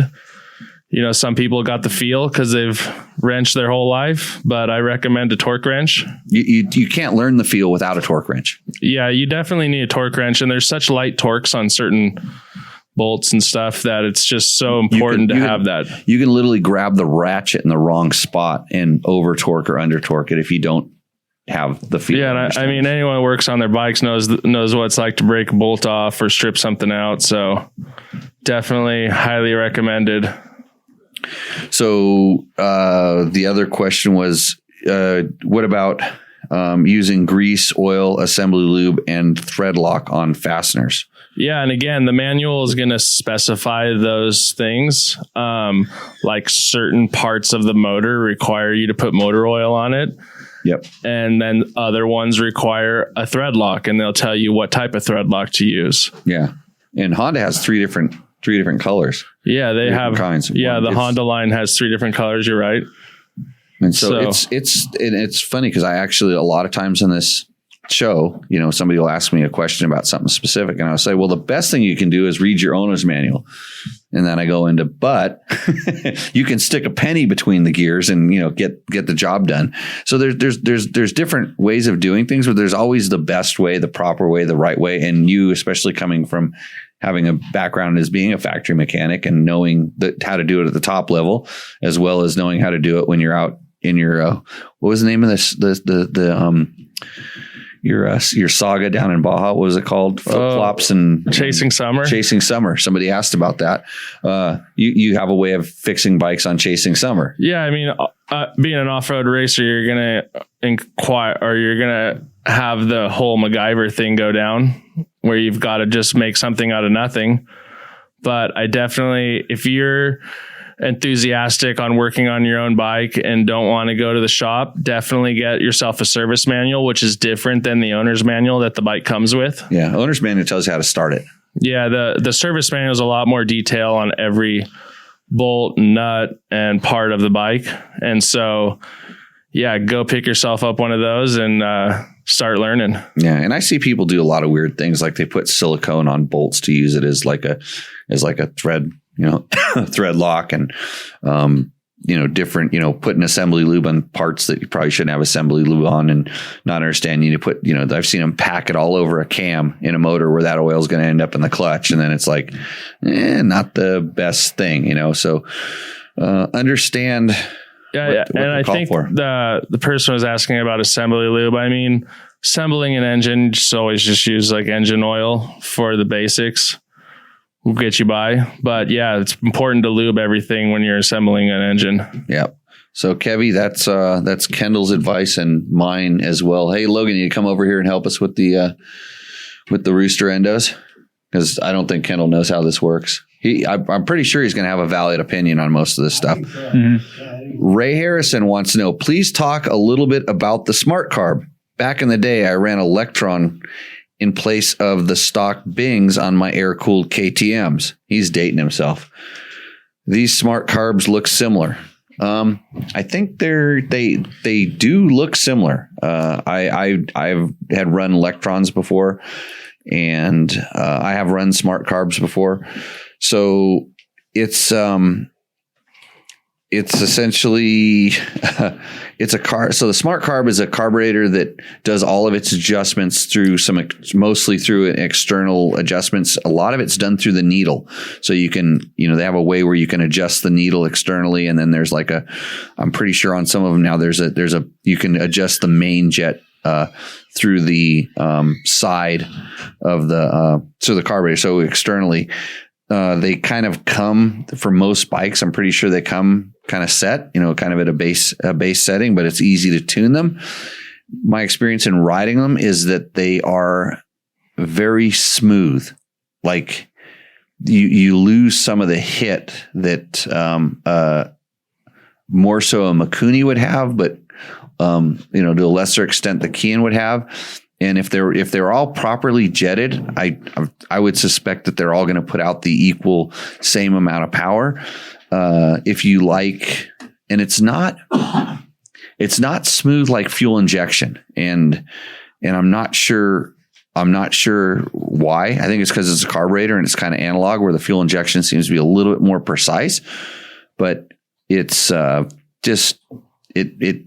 If you don't like snap, it's a great carb. Like, it takes some of the herky jerky out, for at least on the 2 strokes that I've ridden them on. So compared to the Bing, I used to race with Bing. No, Del Ordo. I had Del Ordos on my KTMs. So I had Bings on my BMW. So when I got gas, I got water in my gas. You know what you did, Kendall? There was a clip on the bottom of the bowl. You pulled the clip off, went like this, put it back on. It was 2 carburetors, so it took 3 minutes to drain the water. Kind of a different times. Yeah, definitely. So do you know what Rooster Endo is? Can you lead us off? What it is, it's people, the listeners, the viewers send us videos and or pictures and descriptions of their bike, and we tell them whether their bike roosts or endos.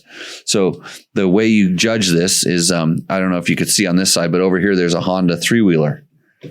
It's George's ATC over a little bit. 185. I can turn it over. Just scoot it down the table. Scoot it down the table. Okay. Just to show that part. There's no way I'm taking the Husaberg off the screen. It was not even on screen. I'm realizing a flaw with the size of this board. Oh, Logan, see, you screwed up again. I made it big. Yeah, because it's compensating for the other one. Well, no, the Husaberg was where it belongs.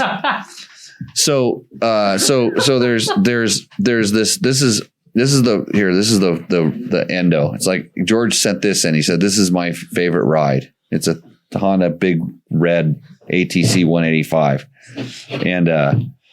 and then on the other end, the bike all bikes are judged by is the Husaberg 570. So now slide it the other way. my Husaberg 570 is the one that all bikes are, which is the greatest bike in the world, as long as you don't have to work on it. Which, Jimmy, don't let me forget. I have a wonderful video I need to edit for you. Oh, really? It's going to be fantastic. It totally encapsulates what you feel. Yeah. For the 570. Okay. Does it have cats in it? No. Okay. It's wait and see. Okay. So what Logan does is Logan will grab the card. He'll tell us the name of the person. He'll hand us the bike, and he'll tell us what the viewer told us about their bike, and then we just like do a little deep dive on it, a little commentation. Okay, let's go. Seth Waterfall. Okay, you can start looking at that. 2020 Husky TE 300i. Seat concept seat, TSP head and ECU flash, SXS side plate, FMF pipe and silencer. I think he's showing off with his picture up in the mountains. That's it's a lot more scenic. I cut off a lot of the scene. You cropped off the scenic. Yeah. You can't cheat here. Kendall, not a big fan of the water bottle or gas bottle strapped to the front fender. Yeah, definitely not a fan of the gas bottle on the front fender. I used to put tubes up there, like front tubes. I had the little tube sack that I put on there and stuff. But Kendall is also not a fan of the 300i. In fact, one of his buddies gave him a call today. Well, personally, I don't know the I, but I heard some bad news about it. You straight away went to, but I do really like the 300. Get the carb. You straight up said get the carb-rated one, and I started. But what do you think? I started having a temper tantrum over in the corner of the office. I like the fuel injected bike, so we have to now. So now we have to tell him whether it roosts or endos. He's got some graphics on there.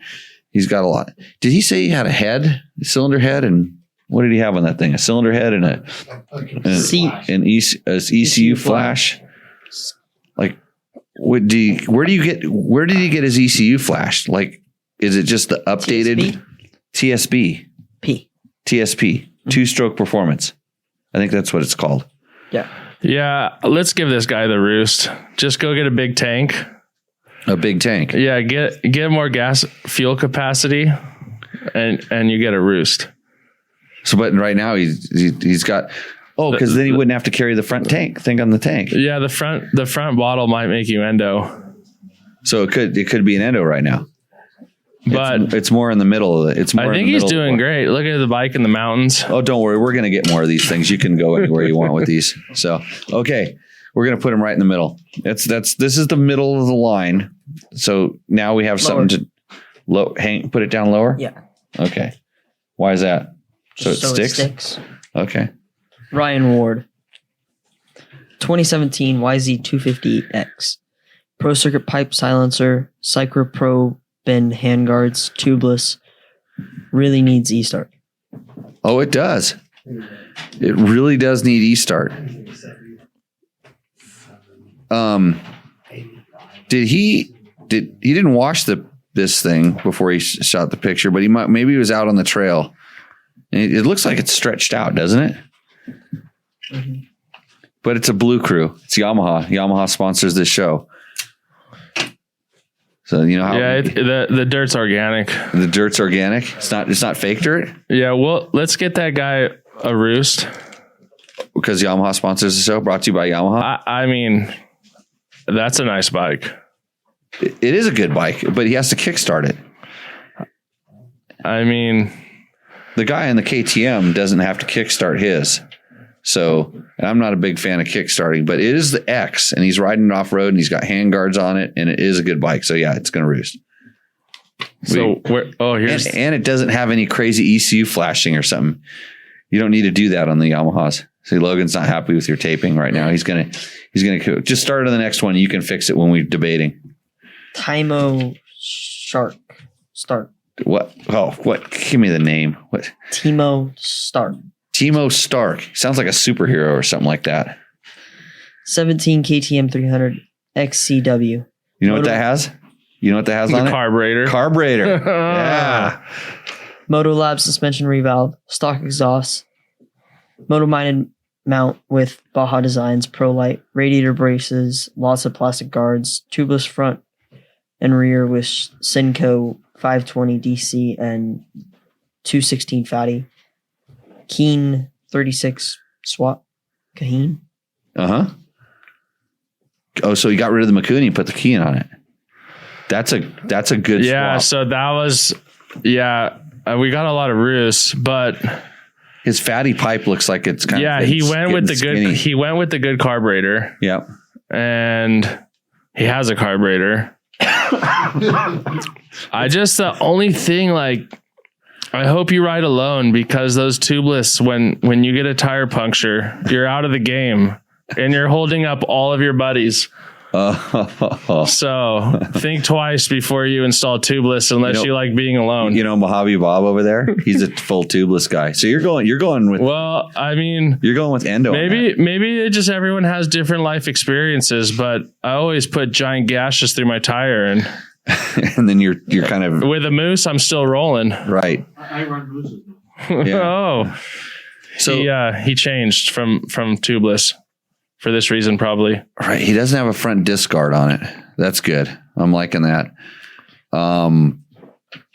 He looks like he does a little bit of extreme enduro. Look at all the race numbers on the back of that. A lot of plastic guard. I think for extreme enduro, he's got a good bike. Yeah. Except the car, when the bike flips upside down, the carburetors leak all over the ground. The fuel injection one doesn't. Yeah, or except when he runs over that strange piece of metal that punctures his tire. You're not feeling this bike, are you? Even though it had a carburetor on. No, I'm feeling it. Oh, you're feeling it. But I'm going to let you make the decision.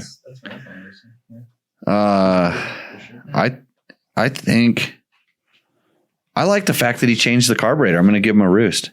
We're getting too soft over here, aren't we? That was a good move. I don't know if that's because, I always pick on the people that flash the ECUs. I don't know why the ECU flashing. So, who knows? Tubeless in the desert, Endo. That's what Brian England says. And with a tickler, they must be talking about the previous bike. The previous bike. Well, yes. He's talking about the Bing. The Bings used to have a tickler on them. It was basically to flood the engine so it would start. It's a nice looking bike. Andy Hansen, 2021 KTM 300 EXCW TPI. Oh, it's good. Capacitor, under seat for bump starting, an easy idle screw from Slavin's Racing. That's good. So that capacitor under the seat. So this is a thing that if your battery ever just completely breaks or just goes completely dead, the KTMs a lot of times will not run. You need to have a way of kind of keeping some power into the system. And I carry in my little pouch, I always have a capacitor in case of this happening. And I've had it happen a few times, generally when some ding dong leaves the key on. And you did that? Occasionally. Yeah. So, or did I just say ding dong and that you're thinking that might be your new name? Well, either you're going to make a joke about it or I was just going to. I've done it too. Okay. I'm not completely unguilty. The light is on in his pit bike every night. The light on his pit bike is on. Because he has an Eastern pit bike. Oh, and yeah. Every day I walk in and go out to work at 4 a.m. and the light's on. But that doesn't kill the battery, though. It does. Oh, it does kill the battery. Yeah, I mean, it's Logan. You think after the first 5th time, 100 times corporal punishment. Yeah, I think we're gonna have to inflict some pain. Yeah, that's maybe. I don't know. Okay, keep going. Bulletproof billet TPI cover, swing arm guards, front Achereby's brake rotor cover, and fork shoe covers. Well, at least it's not a big giant metal disc up there. Rear brake rotor cover, Cycropro bend handlebar guards, front and rear tugger straps, carbon pipe protector, FMF spark arrestor, exhaust flange protector, Achereby side clutch and motor protectors, TMD skid plate, bulletproof billet chain guide support. He's got a lot of good stuff on that, but he doesn't have the Trail Tech kickstand. So that kickstand's going to break off, and then his bike's going to be laying over on its side, and all the other good parts aren't going to look good when it's laying on its side. So even though it's a TPI bike, and I really like it, I've decided I'm going to make most of the KTM TPI bikes endo now. It's a personal thing because then maybe I think I'm going to do my part to drive the price down a little bit, so I can have 2 of them eventually. So I've got 2. That's what you TPIs. think. Yeah, that's what you think. You have 2 of them. It sounds like they could be taken away pretty quick. Yeah, but you get disqualified for leaving the light on. They don't have lights. Well, mine does, but Danny Turner, 2004 ZRX 1200R adventure bike, Michelin Power V non-flat tires. Great for the blue groove, not so much for the mud. 135 plus horsepower, 3 times what the Husa turd has. State of the art twin shock suspension. Low mileage, 36,000 miles. This bike has seen both coasts, seen drag strip abuse, 4.4 seconds at 104 quarter miles. Made laps at a few road race tracks. What kind of exhaust does it have on it? Does he say? No. Does it have a Kirker kicks ass? Remember those ads? You remember that that might have been at the when you first started to read. Your dad probably had to cross out the ass part.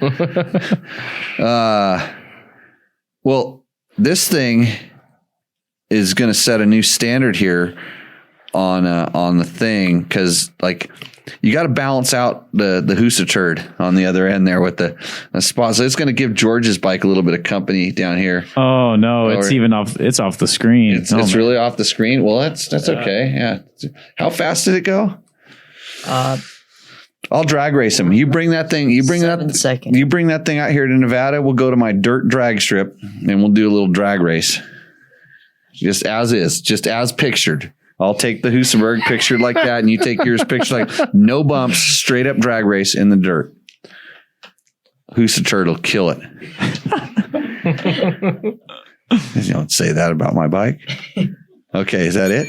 Yeah. Yeah. Oh, we got one more. We have Is that the picture of the one we got a video on? Yes. But turn the headphones volume down so I don't blast your guys' Go ears ahead and out. just pull them down. Yep. Okay. Here we go. You might want to pull them down. Well, hold on. So I didn't test this before the show. So we're gonna see how this is gonna turn out.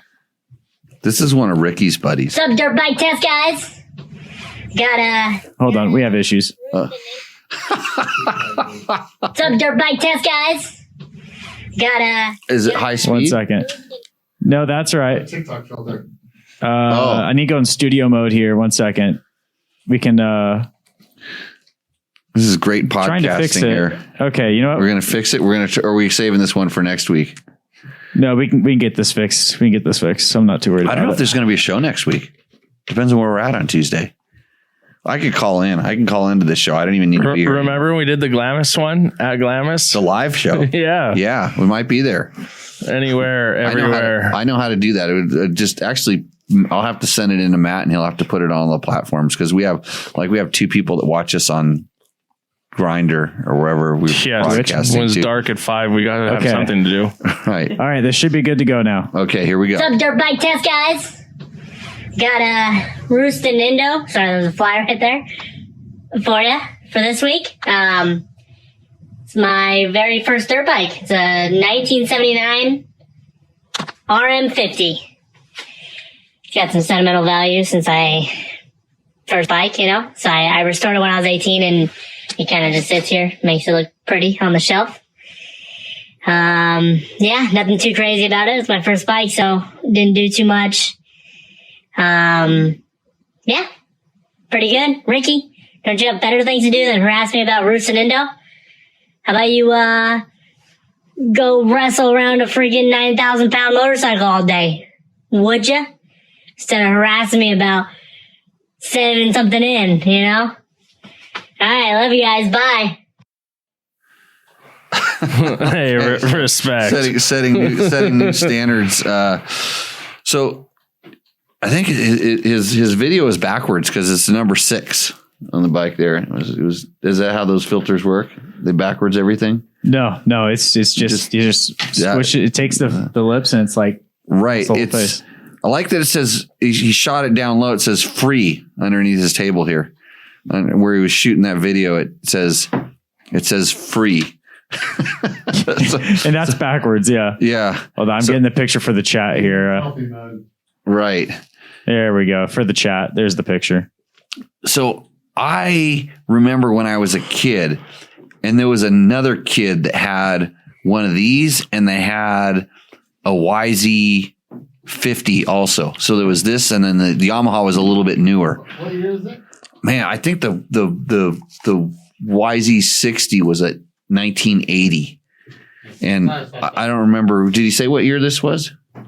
I missed it. I think this is a little bit older, but these weren't as trick as those. That YZ60 had monoshock, but these things reminded me. I mean, now when I smell like castor oil, because that was what the 2-stroke oil you ran in these things was. So this thing's pretty cool. That's a Roost, especially if he pulls it off of the shelf and brings it out for flat track. I like the front fender. Because George could probably break a couple ribs on that thing.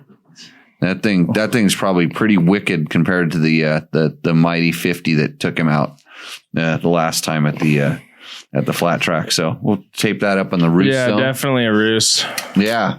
So all good. I think we got a couple more quick little questions for us tonight on the show. We got to go out and get ready to get up super early and go ride. Yeah. More stuff tomorrow. Do you want to get some from from the sheet, or do you want me to take some from the chat? I'll get it from the sheet. Okay. The Fix a Slipping Clutch video. Joe Meyer says, can switching to a synthetic oil cause the clutch to slip at higher revs? I seem to now have a slipping at the end of the throttle range or when wanting to crack the throttle and pull out to pass a car just to hit it. Now I get a long drawn out acceleration instead of a snappy front tire lifting experience. I replaced the clutch plates thinking that they were cooked, but no change with the new plates. Next step, change back to a conventional oil. Man, I I've rarely had just a switch to, unless it's a super slippery synthetic oil. But if it's not like some crazy oil, if it's just kind of run of the mill, I haven't really had that happen. He didn't say like what kind of bike he was on. So yeah, I mean, it's super funny. This question came up. I just ran into a guy in Baja that was doing a huge adventure, ran all the way from Portland down to Baja, and I don't know his end destination, but he was on a long one. And he had a 250L Honda, the CRF. Yep. And yeah, he went on some YouTube video and watched their recommendations on oil, and he ran it, and I'm not sure which oil he used, but he fried his clutch so bad in the middle of Baja and was just doing everything he could to get a little bit of grip out of it. So it's at that point, like, is it rider abuse? Or is I mean, I know for a fact, like the Molly, the oil with for sure with Molly will ruin your clutch. Yes. Yeah. And there are, like I said, there are some very slippery synthetics that are designed to not be run in things with clutches that will happen. You think about it, if that guy rolled all the way down from Portland on that thing, imagine how much he was riding it, wide open down the freeway. And I don't know, like he might have like gotten like, 1,500 miles in or more and wanted to change his oil and went on YouTube and got a recommendation. Even in mid-ride. And then mid-ride, and then the next day started slipping, and then he got to a situation where he was really noticeable and questionable whether how far he would make it. Because I always kind of go back to the first thing is just rider abuse, and especially when more novice riders get in the sand, they start pumping the clutch, which is always amazing to me because your wheel's already spinning. Like, why are you slipping the clutch? They just don't trust the torque of the motorcycle to let it out. But I don't think that I would doubt that it's 100% just oil. I'm just kind of going off my crazy way I figure this stuff out. But I would think that there was something else going wrong, and if you just threw plates right back in and it instantly happened, it takes a little while for that oil to, kind of get the bad stuff that is slippery to embed in the clutch, in my experience. So maybe there's something wrong with the adjustment. If it was slipping like he was talking about, could it have worn stuff down so that now the clutch can't completely compress or, put the spring tension on it that it needs on the plates? So there's that. And, check, the manual, those things, those service manuals, they give you installed gaps, and they tell you how thick that stuff needs to be. So that's a good place to start. But I've seen it where people just don't have their clutch lube properly, and so it's like constantly, drag, it's not really releasing the clutch all the way, something as simple as that, or a handguard. I've seen people's handguards push their clutch in just a little bit, just enough to get it hot, and it slips and it fries, and then it's done. So, I mean, I think if you're on the road and you've got to get some oil, maybe just go for your regular non-synthetic to be safe. If you've eliminated all the other possibilities of the problem. Yep. So we have the 2-stroke performance KTM 150 SX. I guess Trevor rode this.